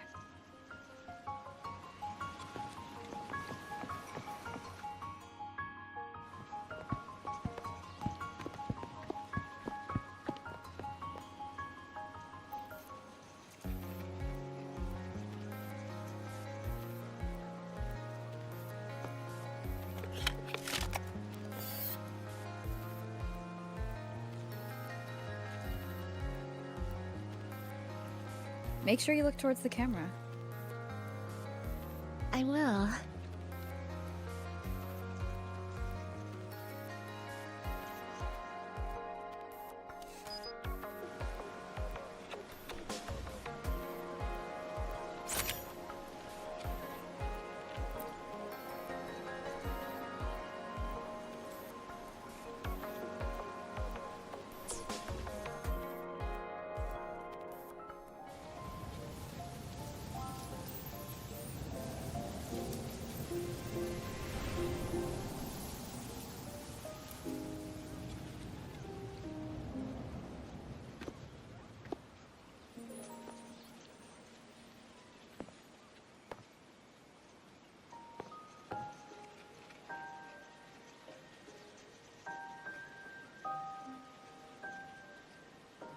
When I was little, my parents once took me to a park full of cherry blossoms for a picnic.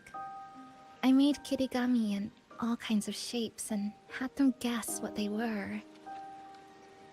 The kirigami didn't really look like anything, but when I told them, they'd always smile and pretend they understood. Those cherry blossoms, they looked just like they do now. After being away from home for so long, drifting around, I feel like I'm home again.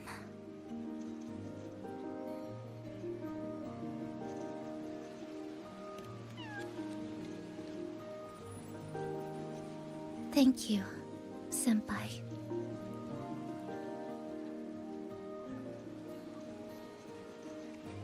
They told me about you at the Black Shores, that you've lost some memories. This student ID card came into my possession by chance. It was in that tower that I found. No, that I recognized who it belonged to.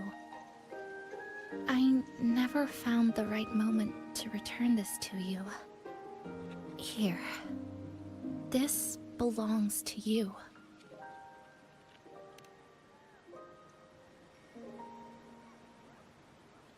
We never met in person at school, but I did read the course selection guide you wrote.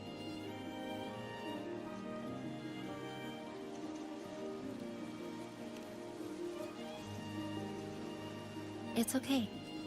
Honami is where we first met each other.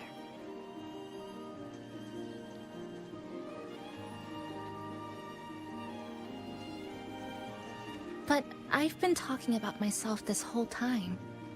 Why don't you tell me about your story so far?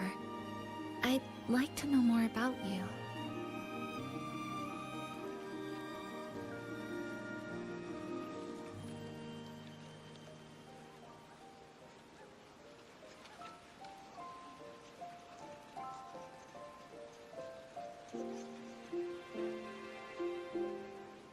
Renacida. Sounds like quite an adventure. Only someone like you, Senpai, could accomplish so much.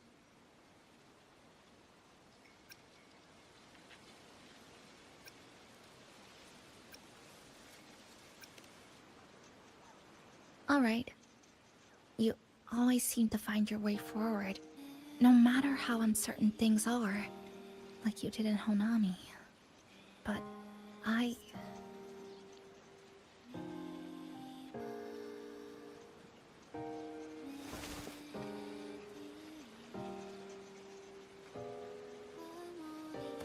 What comes next? Should I continue my studies at the academy? Should I go home? Or should I do something else? I still haven't decided. No need to rush your decision. You can take your time and stick around here for a while. At least, you won't have to face the future alone anymore.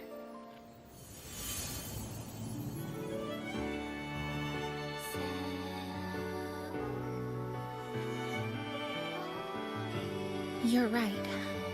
We're partners.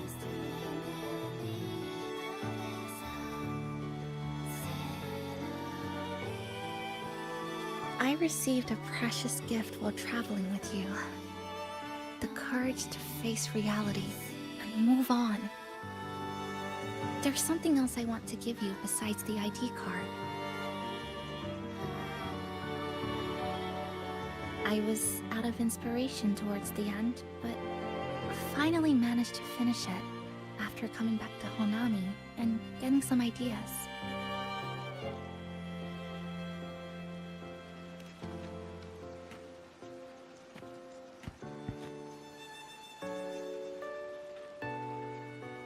Yes, it's a pretty tricky piece, so I ended up using a lot of paper. Looks very much like Honami, don't you think? My hometown was built next to the tacit field created by Honami's fall. Even though the lament still haunts us, some stubborn souls have rebuilt that familiar tower again. We still reach for the sky, still hope radio waves break through the blockade to connect the isolated regions left behind. The painful memories of home will never fade, but I won't turn away from the beautiful ones either. Together, they are what make me Kuchiba Chisa. This is my thank you gift to you. Something precious to me. A memory of my home.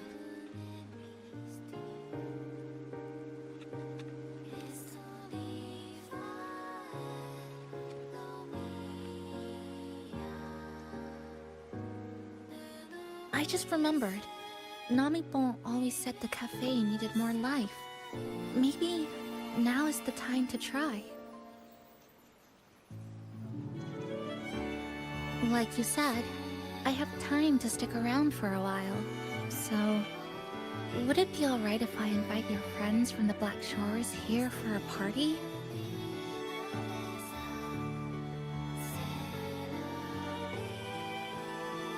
Before I make any decisions on what to do next, I want Shasho Cafe to celebrate a real opening day.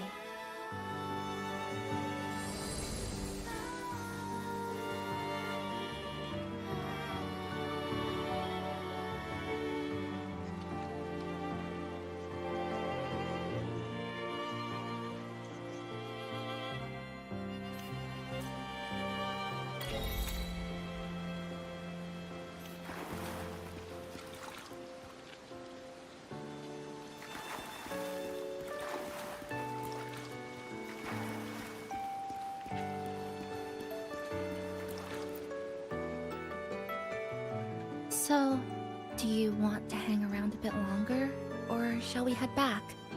I'll follow your lead. Is there something else you'd like to know? We've got plenty of time. Are you worried about me? I'm feeling alright for the time being. Not when I'm with you.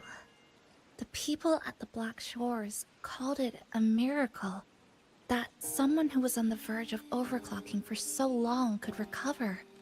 But when we passed through Honami's rift, I felt a warm frequency flowing toward me. I suspect that's what helped stabilize my resonance energy. It was the person who brought you to Honami. In the end, the same person pulled me back from the edge. Again. So, do you want to hang around a bit longer? Or is there something else you'd like to know? We've got plenty of time. The ones from Star Torch aren't the average cassettes that you normally see. They're specialized equipment used to store frequencies. One of the instructors described it as a frequency backup storage for the holder. It records the person's very existence. It's one of the Academy's safety precautions against the wave-borne phenomenon. That is all that I know. So, do you want to hang around a bit longer? Or is there something else you'd like to know? We've got plenty of— I'm sorry. I was only a first-year student in engineering. I hadn't been around long enough. Everything I heard about you came from what others said. All I really heard was that you were popular. Always had friends around. If I hadn't been caught in the Honami incident, we probably would have never met. So, do you want to hang around a bit longer? Or shall we head back? I'll follow your lead. Come on then. We should spruce the place up a bit to give our friends a warm welcome.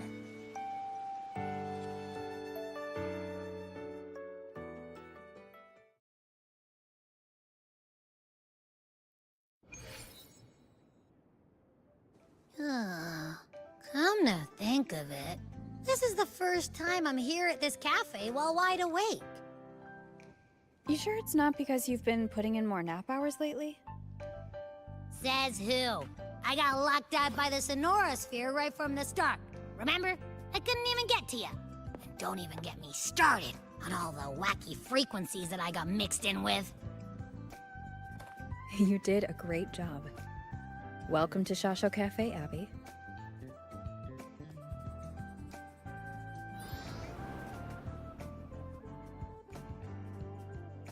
Whoa, why the formality all of a sudden? So, you asked Shorekeeper to invite the Black Shores gang over for a party. They should be here pretty soon, right? Yep. Let's go check on Chisa and see how the decorating is going.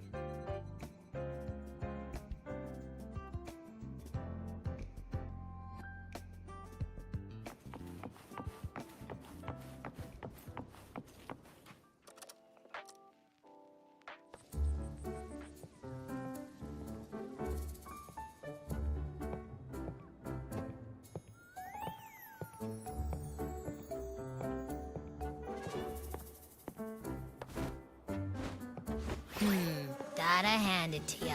I love what you guys did with the place. Feels like a mini festival in here. Oh, you're here. Namiko and I are just making finishing touches to the party.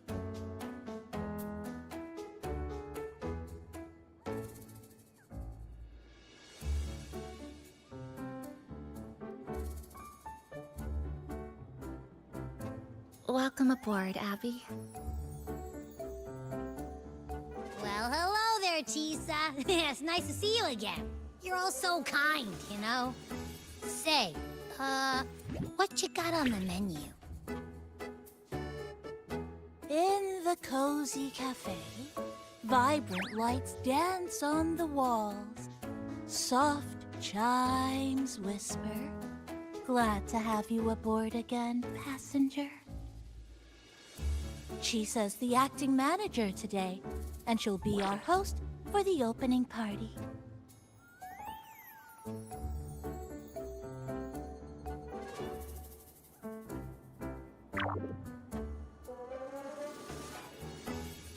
Wait a minute. Something smells funny about this guy.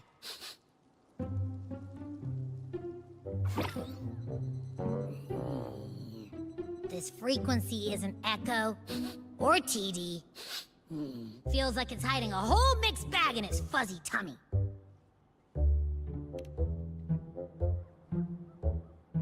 You say that, but I don't trust it. Hey! Ain't there a whole lot more of you around here, too?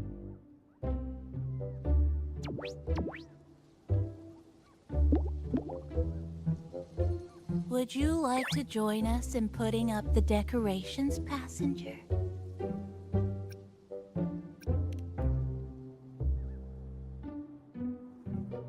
Huh?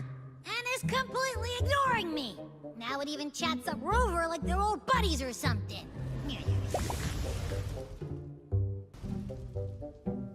Ah, the place is starting to turn into a party now.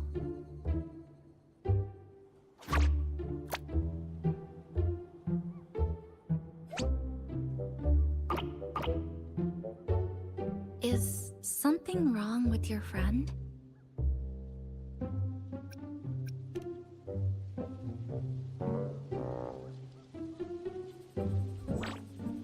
After being an emergency shelter for so long, it's finally starting to become what it was supposed to be. I'll let you finish these last few decorations.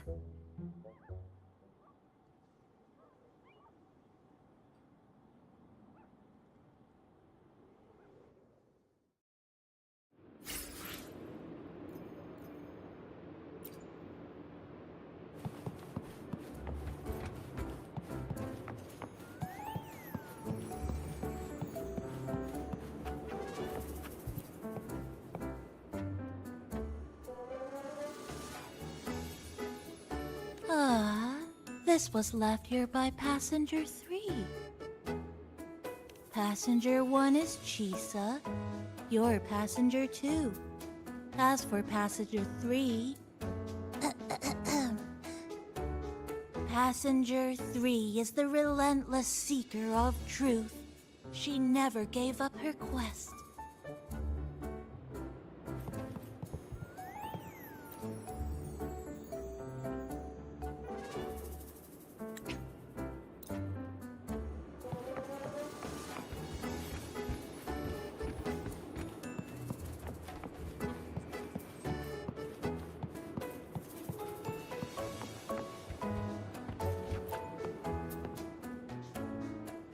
Maintain eye contact.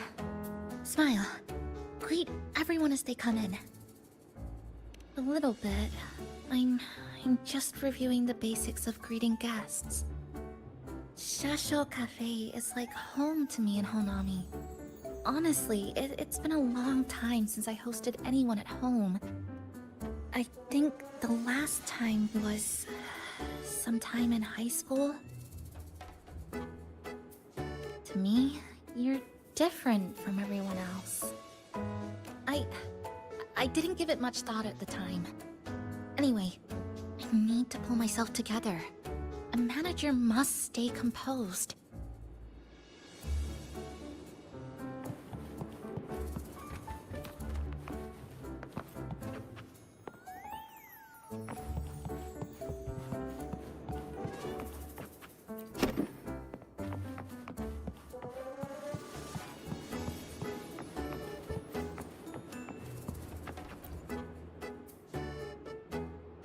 As if. I told ya. There's something off about that furball. It's like the frequencies of people's emotions all got balled up together like a wad of bubblegum. But then again, I didn't pick up anything bad from it, though. Alright, if you say so. I guess a chat wouldn't hurt.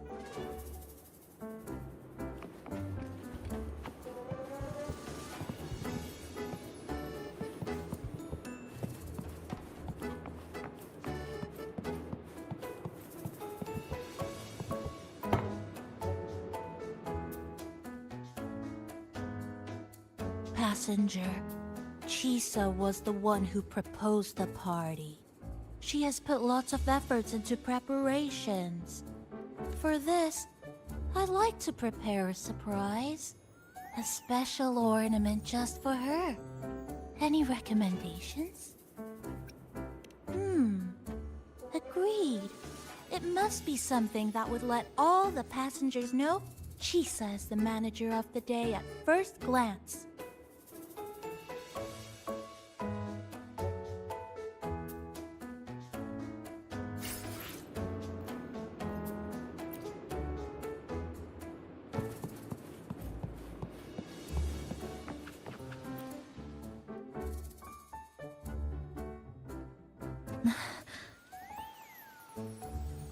What's this? Oh, it's a standee of the cafe's manager. I made it with the lingering frequencies around. Do you like... No. What do you think of it? You even included my weapon. Let's leave it here then.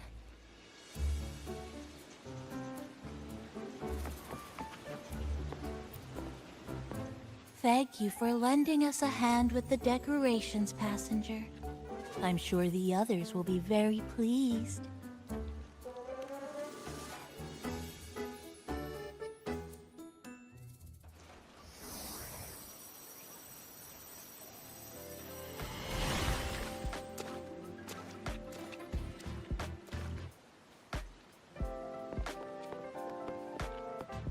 Rover, Chisa, I have arrived as scheduled. I see you are all waiting here. Could I be mistaken about the time? No, not at all. We're glad you made it, Shorekeeper. Shasho Cafe welcomes you aboard. I see. Mm-hmm.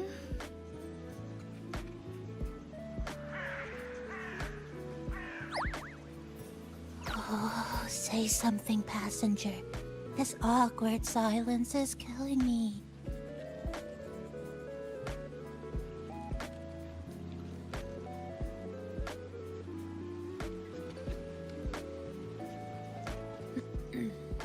Sounds like you two already met at the Black Shores. Yes. Shorekeeper personally oversaw all of the routine checkups during my recovery. She was very helpful. Chisa remained on the verge of overclocking for a prolonged period within a distorted temporal flow. Her case required a full evaluation by the tether system. Oh, now it's suddenly turned into a conversation about work. Hi, boss! Heard you bought the whole place out.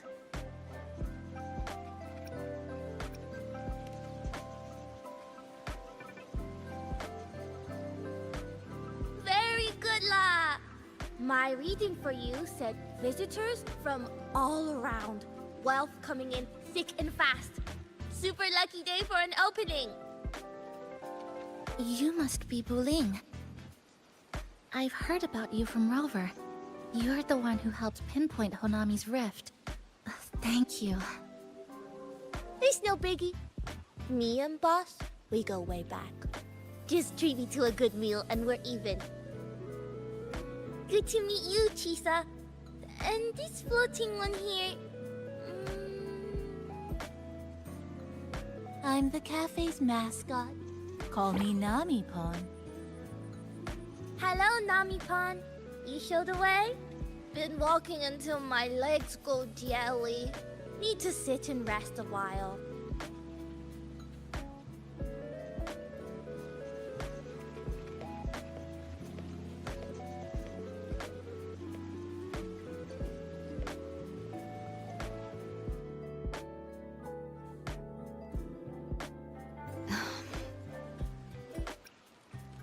From the guest list you provided, only Encore, Buling, and myself were free to come. The others are either away or currently on assignment. Encore. She locked herself in her room and insisted on finishing Tethys' assigned homework. That I tried. Encore kept insisting she finish it, even remarking, "Your time has come, big bad homework." Yeah, That's Encore, all right.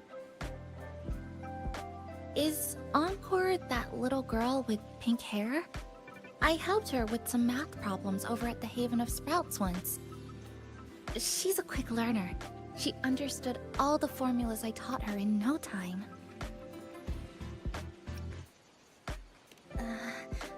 There's still time before the party begins. Why don't we go inside and have a seat?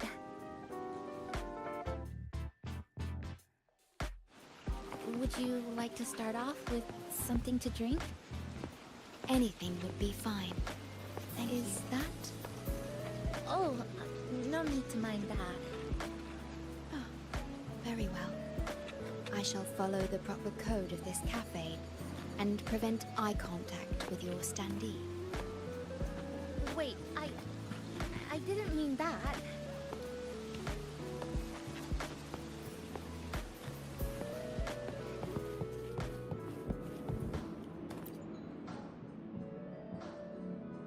It's okay. I'm just admiring the feng shui. Bright and open. Good for drawing in fortune. Hard to find one so lucky. Speaking of Honami, I actually came to see if any special reverberations were hiding in the city ruins.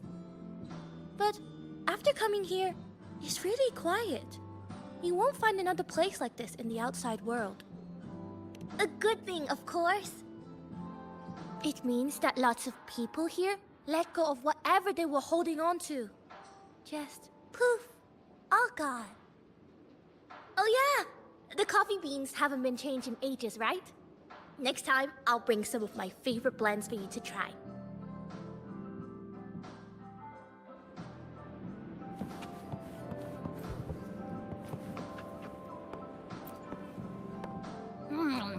You know, it must be really rough for you, having your frequency get split into pieces like that.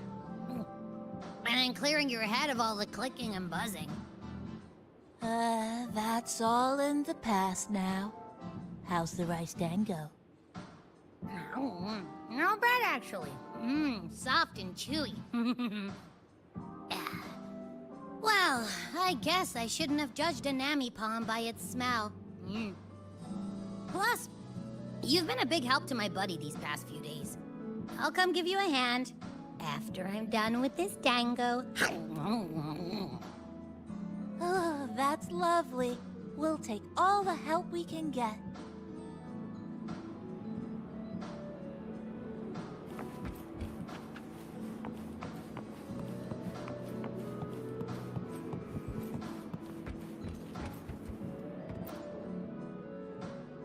We doing food prep for the party. Huge cake for opening. Keep up the good work. Yay! Big Pond helped gather them. All local pure remnants. 100% natural. Additive free.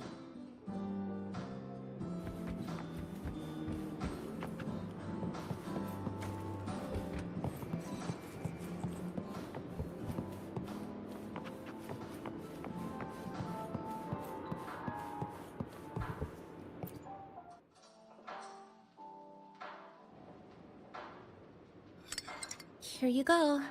I hope it's to your liking. Thank you.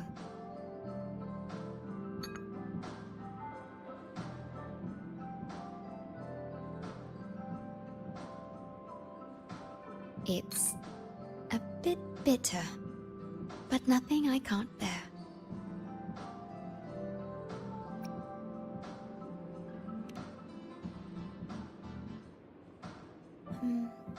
I have to say that the tea was much more bitter.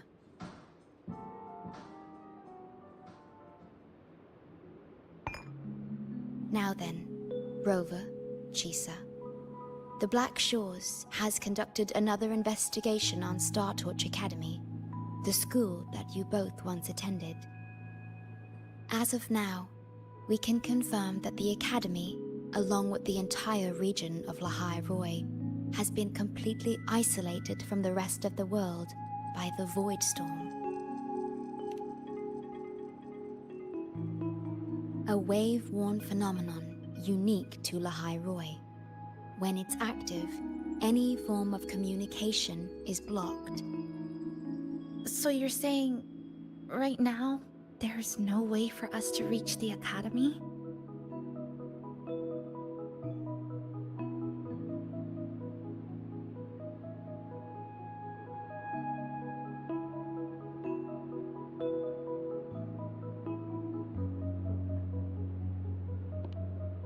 Oh, you're all here. How come I wasn't invited to the party?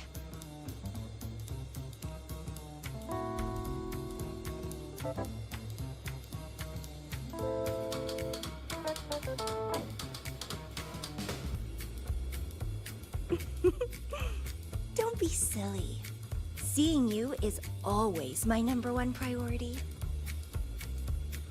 Camellia, shouldn't you be on a mission? Got it done early. And I would have finished it even sooner if someone had told me a city popped up off the coast of the Black Shores.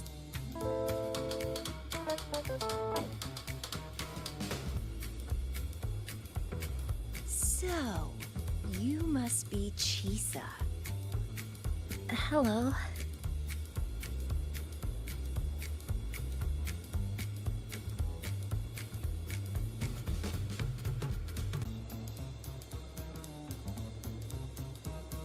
I saw the report on Honami.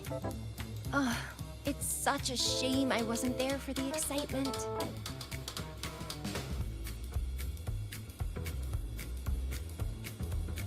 You wouldn't mind having an extra girl at your party, would you? I'd like to make up for all the fun I missed.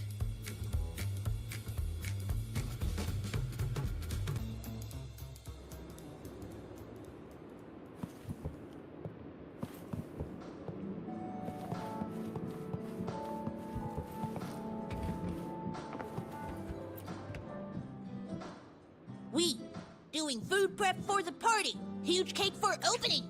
Keep up.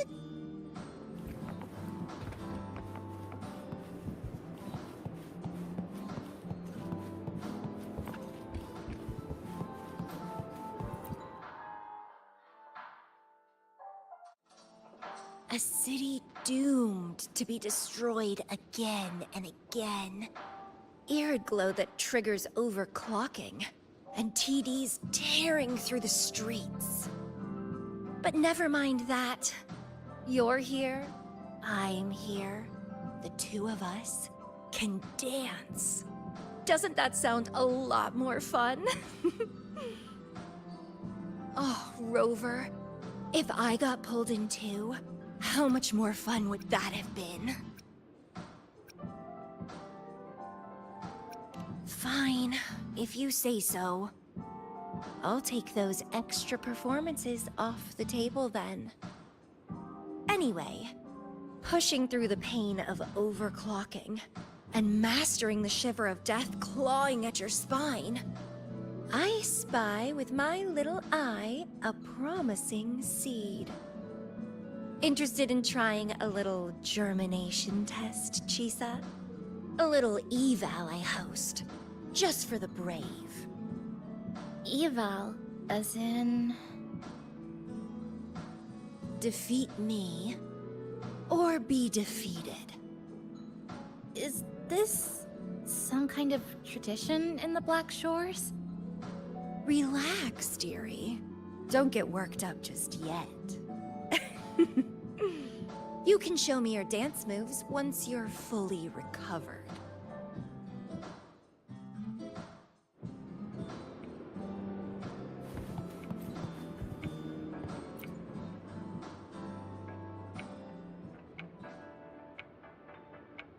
We have a special guest with us today.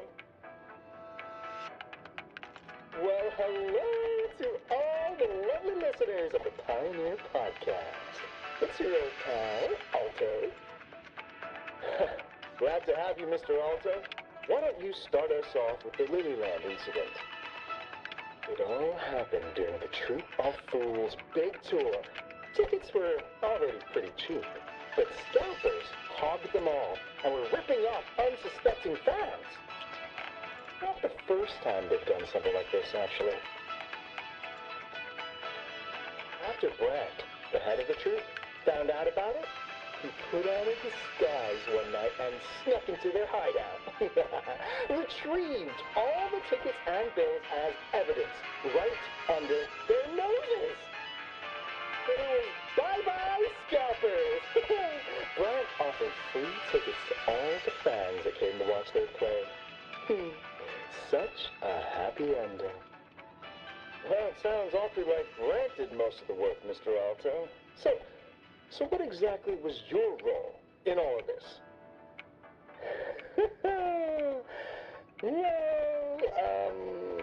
I supplied Brant with intel on the hideout, of course. I was undercover, and it all happened right in front of me. So this radio can receive signals from outside of Honami now?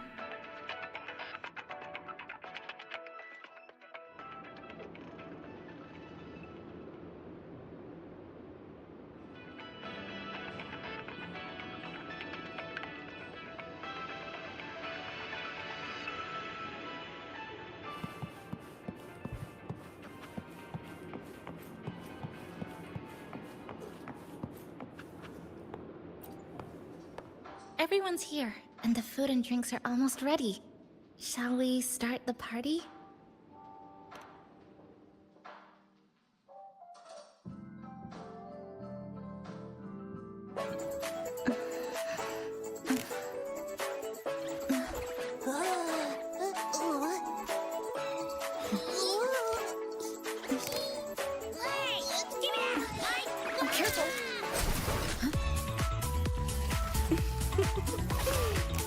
Photo time's over. Do the honors, acting manager.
In this Honami summer night, I wish for the moments spent with friends to last forever.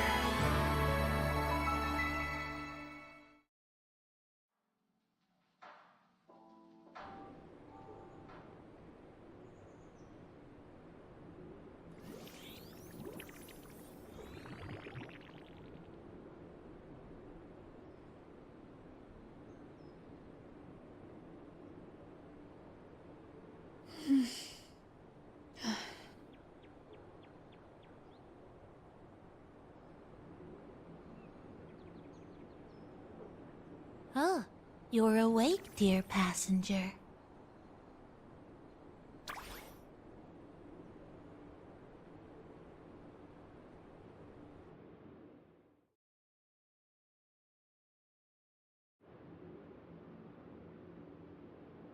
Yes, you did.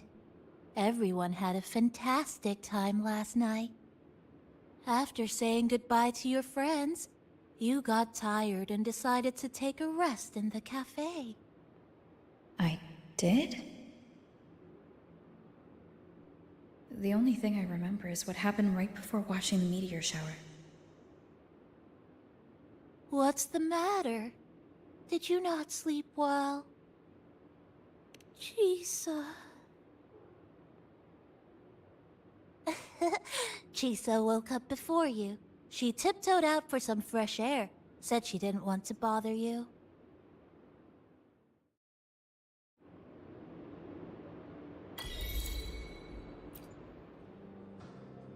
Anything you'd like to know, passenger? I'm here to help anytime. Actually, we had a big meteorite scare. Their original trajectory would have wiped out the whole crossing.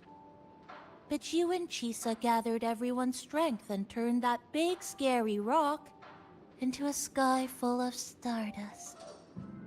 Then you curled up here in the cafe and took a nice long nap. Chisa woke up first and watched you sleeping for a while.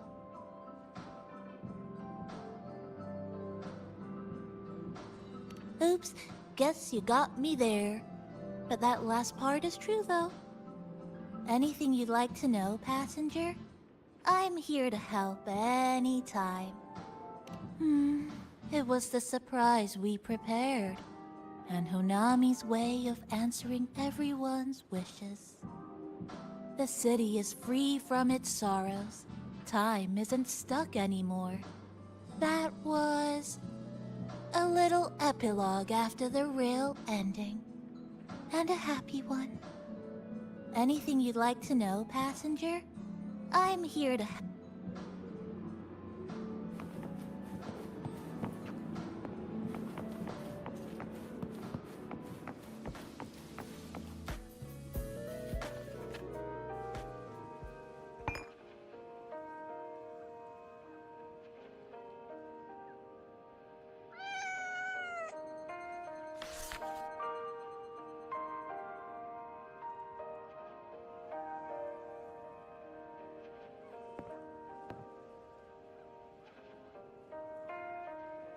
Good morning, Rover.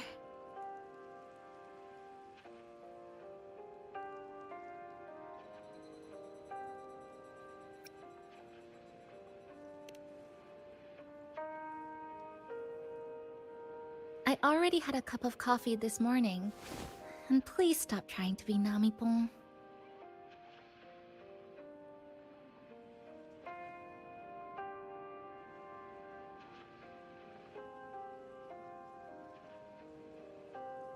That was a perfect wrap for our opening party. It was a very special night. A fitting conclusion for everything that's happened over the past 2 months. A celebration for the cafe's opening, and a commemoration for meeting new friends. Even if we were to say farewell now, I wouldn't have any regrets.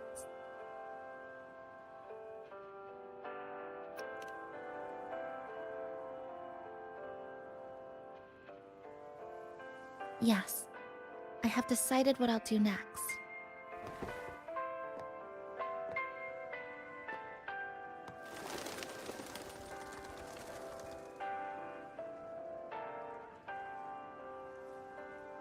I will return home first and find my parents.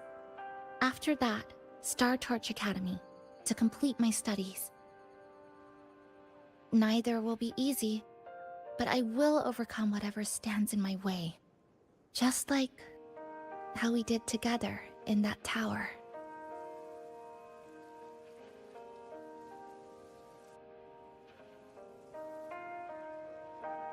Nothing can trap me.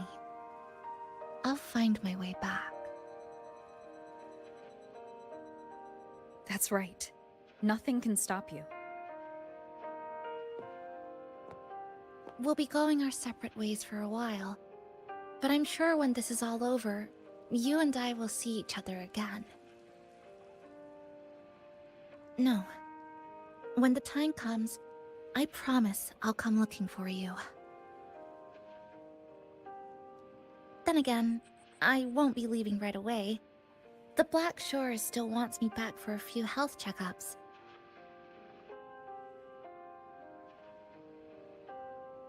What do you say I join the Black Shores during this time, just like Camellia suggested? That one was a joke. Now comes the real part.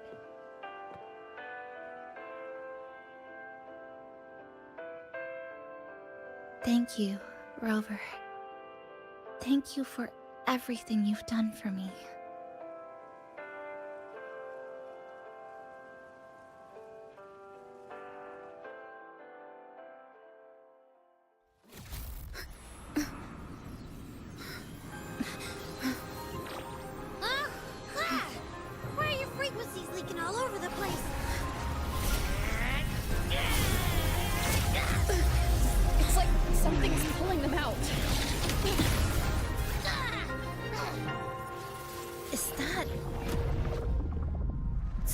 Torch Academy?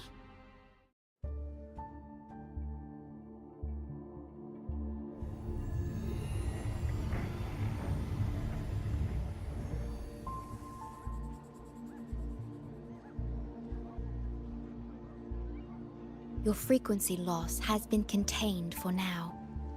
How are you feeling?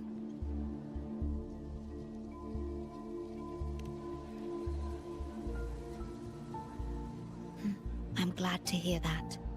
Your vitals are also within normal parameters now. This part of you feels completely empty. Well, let me check that out for you.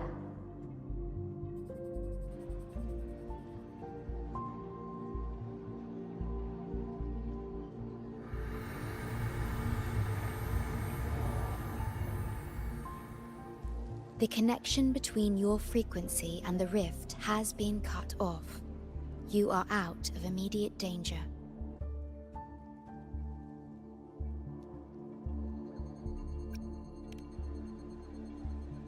We are unable to confirm at this time, but frequency signatures identical to the Void Storm were detected in the rift's proximity. The most likely scenario is that this rift is acting as a conduit between here and the Lehigh Roy region, which is also where your frequency was drawn to. Lehigh Roy is where it all started. Guess we'll need to pay the place a visit to find out the actual cause. The Void Storm at Star Torch was what brought me to Honami in the first place. Now it's the other way around. Do you suppose this rift can take us straight to Lehigh Roy?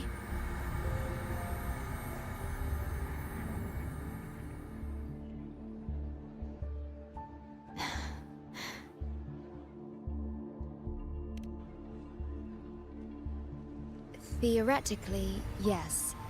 However, the frequencies inside the rift are highly unstable, and you are likely to lose your way without proper navigation. I'm afraid now is not the appropriate time.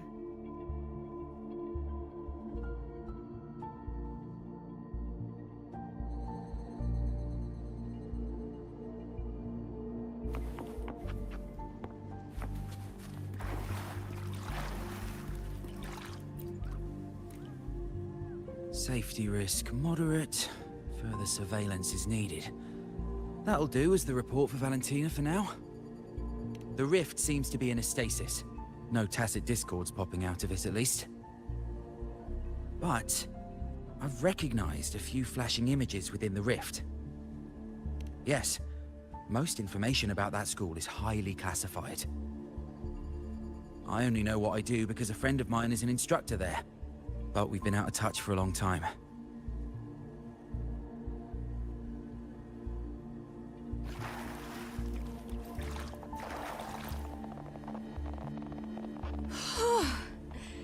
Never thought I'd actually be here. Standing in a post-apocalyptic city from the storybooks I read when I was a kid. Hi there, Bloombearer. I've collected some frequency samples and I'm analyzing them now. Yep. Aside from the Void Storm readings we got around the rift, we also found scattered foreign frequencies in the vicinity. What might have happened is that frequencies from another region got spat out into Honami when the rift was formed. That's right. We still need to verify their exact origins, but the general areas are pretty much narrowed down. Oh, so this is where the radio went. What's with all the noise it's making?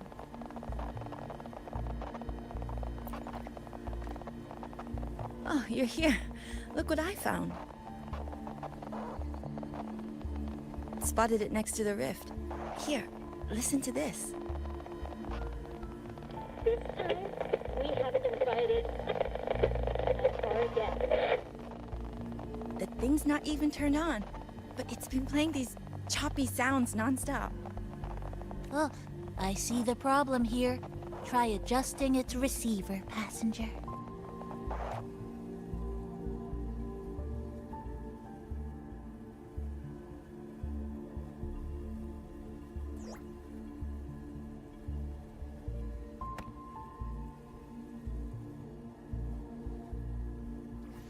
If I'm not mistaken, the sounds will become clearer once you've adjusted it to the right frequency. Let's give this a try then.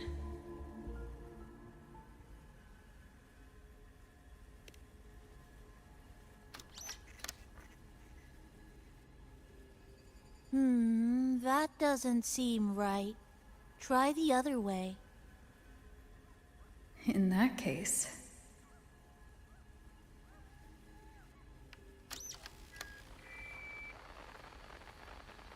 Oh, there you go. Mrs. Kachiba, would you mind sharing with us why you chose this particular design of the Academy's new uniform? Huh?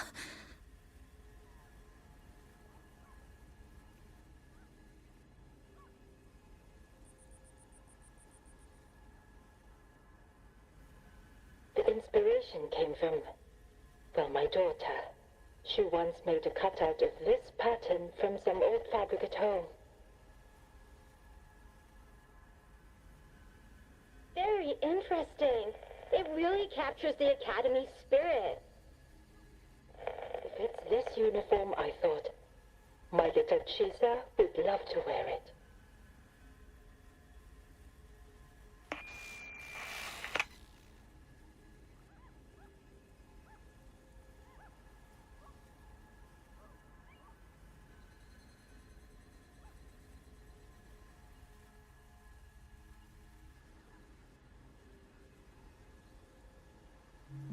Something's probably broken inside.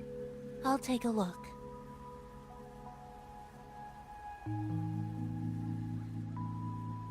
Namipon, was that a live signal from Lahai Roy? Yes, it was. That cassette we put inside lets it receive radio signals from the rift. With the right tweak, maybe I can track it, like I did with Neon Towers. It sounded like the Academy's radio talk show. But why did I hear my mother? Does that mean she's at Star Torch? Why is she there? Is she looking for me? Chisa?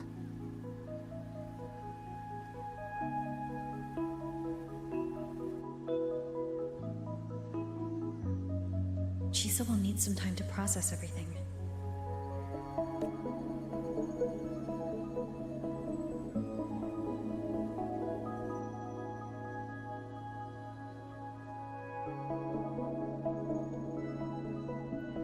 I am detecting a unique frequency from this radio. It has formed a connection with Lahai Roy on the other end of the rift. Once it's all fixed up, I can piggyback on this frequency and plot coordinates from there to Honami. Understood. With established coordinates, you will be able to navigate your way within the rift. The Black Shores will also assist with stabilizing the rift to ensure your safety as much as possible. Should you decide to travel to Lahai Roy, to Star Torch Academy.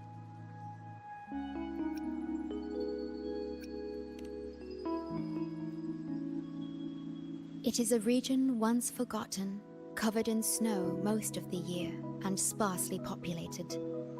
No sentinel is there to guide its civilization. Beneath its ice fields lies Star Torch Academy and numerous research facilities, built by a multinational alliance known as the Space Trek Collective.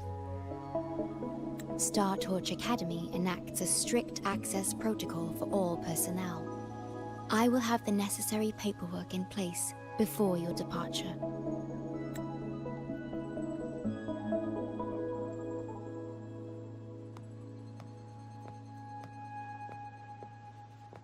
Looks like I need to make changes to my plans.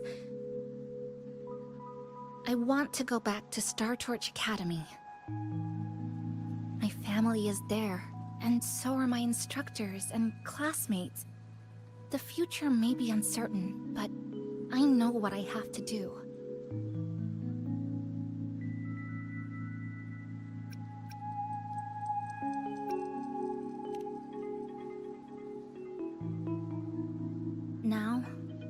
we wait. And then... we get through this together.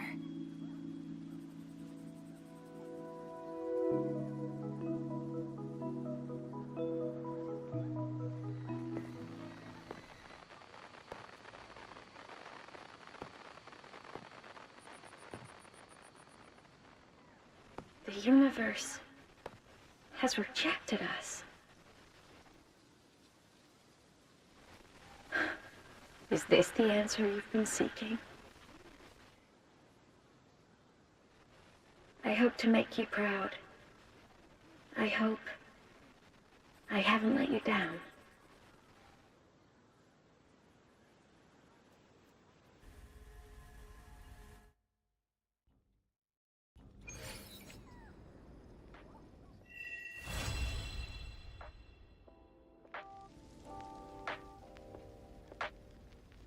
Is something wrong? Why did you turn back? A voice from the radio?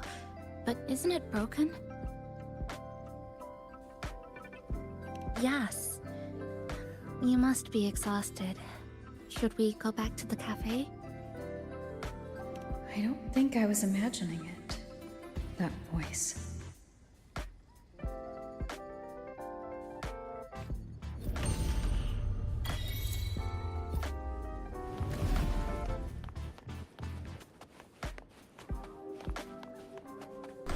Okay, that was kinda... it lost me for a little bit at the party, but it got me interested again. I was a little disappointed we didn't see more of, like, the Black Shores characters there, or at least, like, some Black Shores filler NPCs. But I'm definitely interested in Lahai Roy now. Alright, let's see what this is probably the event quest. I want to try and get some... Okay, let's find out what this is.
Alright, so now we can finally do the thing that it gave us the intro for like 2 hours ago.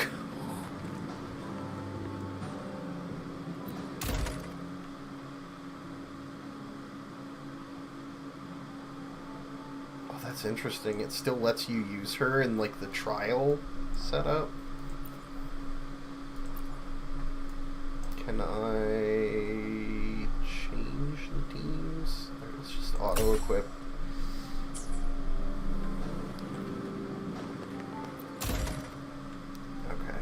that's everything. Which little corner shall we decorate today? I'm always ready to be at your service.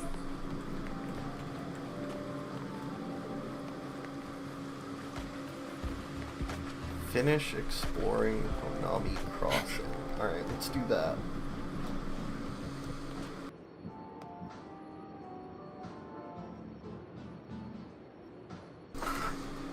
Actually, let me see how many pulls have we gotten from doing this story.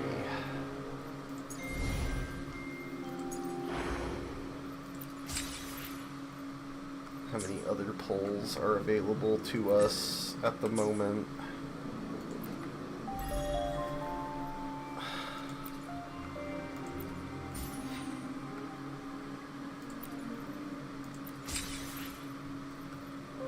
Yeah, thanks for that. One. What did we end on? Like 68?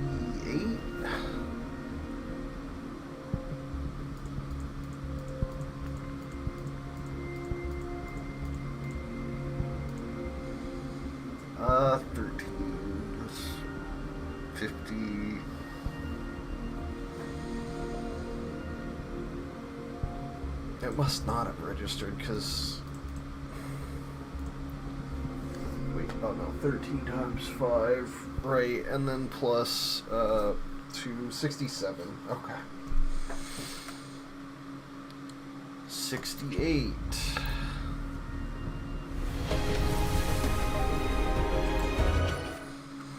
Not it. Alright, well, we'll get more from the event. I'm like, I want to keep going, but I kind of want to stop and take a break and just chill for a little bit. I don't know. We'll do this one and see what it's all about. Inspect your newly unlocked Nami pawns here, yup. Casting outro summons 4 combo support missiles. You know what? I'm not too worried about it. Like, my characters are so cracked that it just doesn't matter. Okay.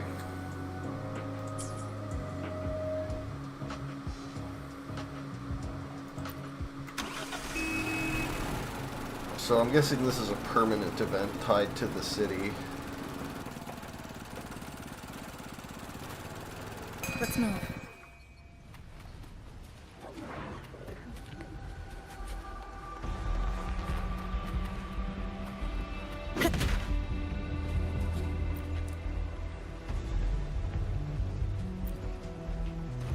Fine. Comes with the job, I guess. Answer me! Silence! Repent!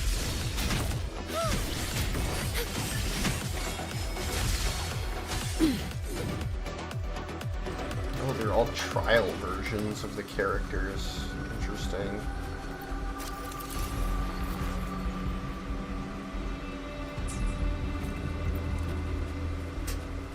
Efficiency above all. Like, I knew Chisa would be, I didn't realize it would do like a trial Zani. Alright.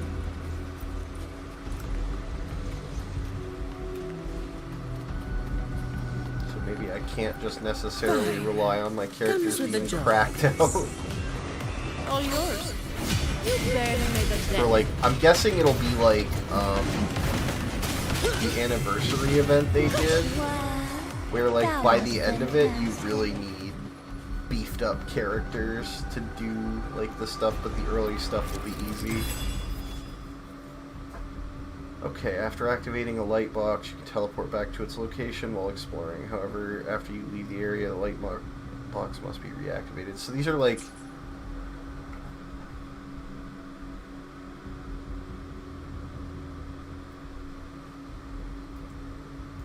is this like... I mean, I'm guessing these levels are probably prefab. They're probably not like...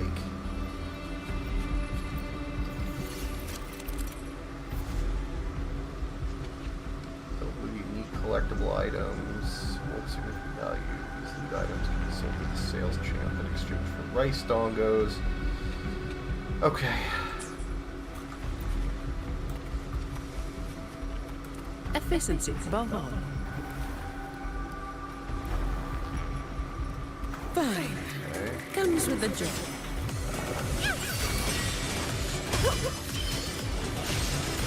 Together we stand! Yes!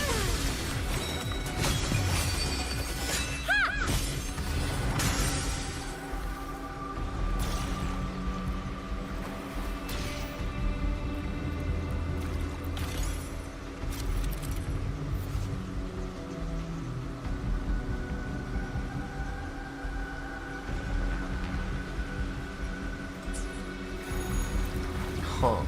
Oh. Did I? I'm not gonna worry about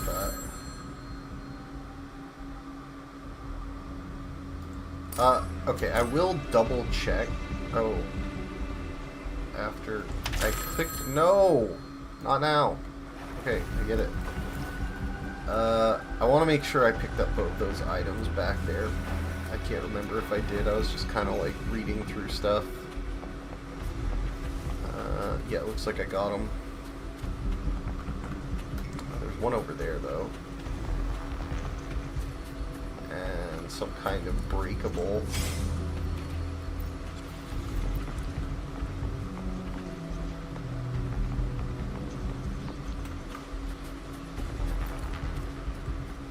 Oh, okay. So it's worth picking up all the, Okay, let's look around and make sure I didn't miss anything. Interesting that all of these items turn into rice dongo when you pick them up. Is that breakable? Yeah.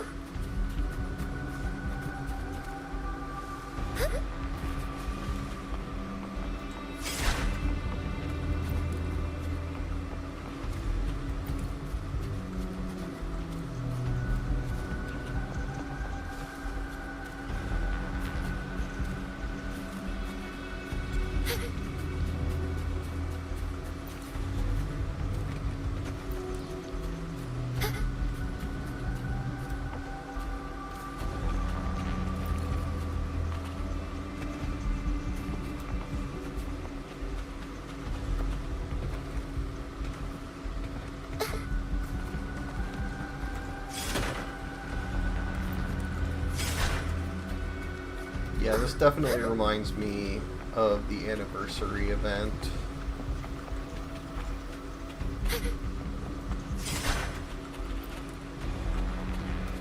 I mean, it's even got like the weird sub-items. It is different though, like the flavor of it is different.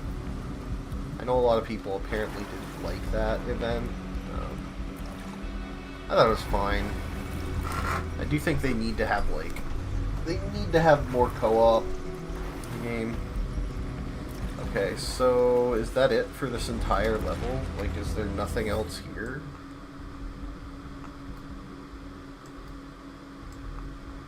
Can I...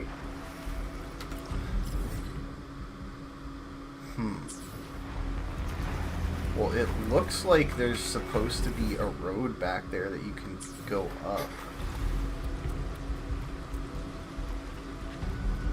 But I could swear there was like a red wall blocking it. This feels a little silly, because if you can't...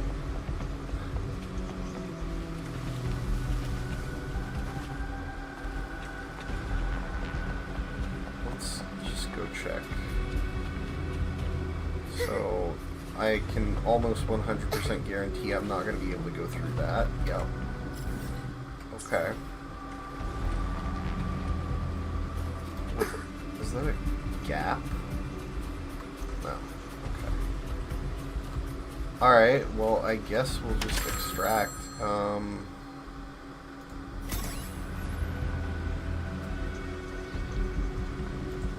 Okay.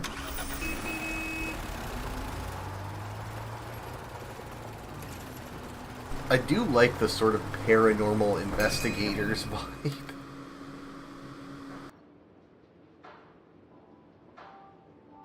Like, using the call box kind of reminds me of, like, Doctor Who.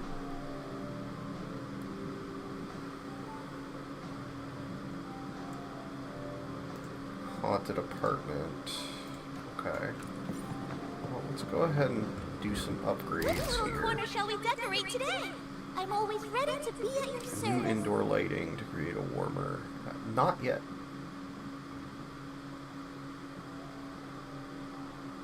What? Huh?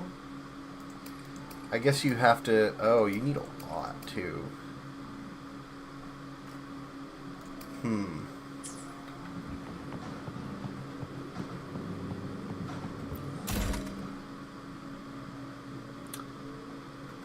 Alright.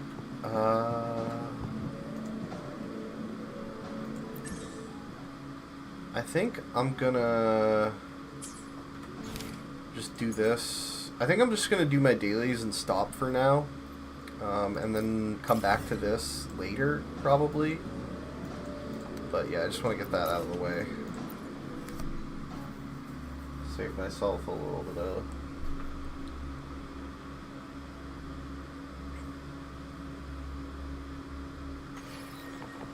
I don't know, maybe I will.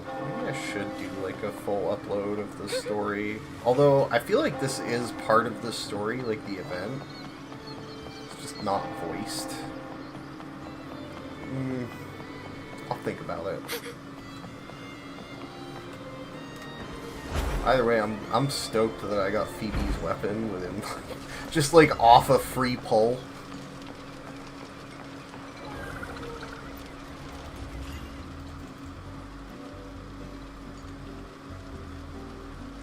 I'm here for the free food.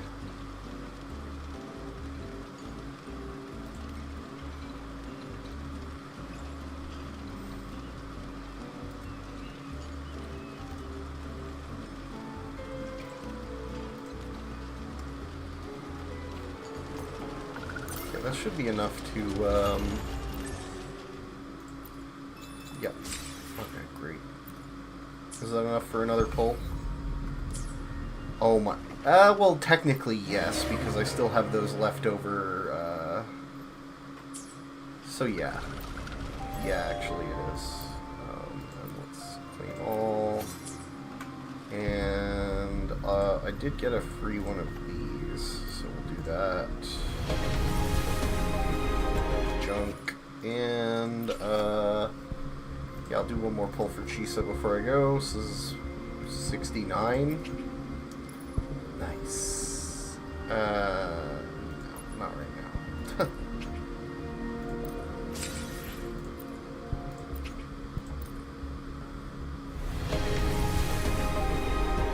Alright.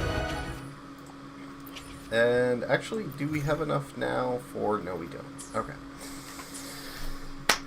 Alright, that's it for me right now. Yeah, that was the story. That was what I wanted to get.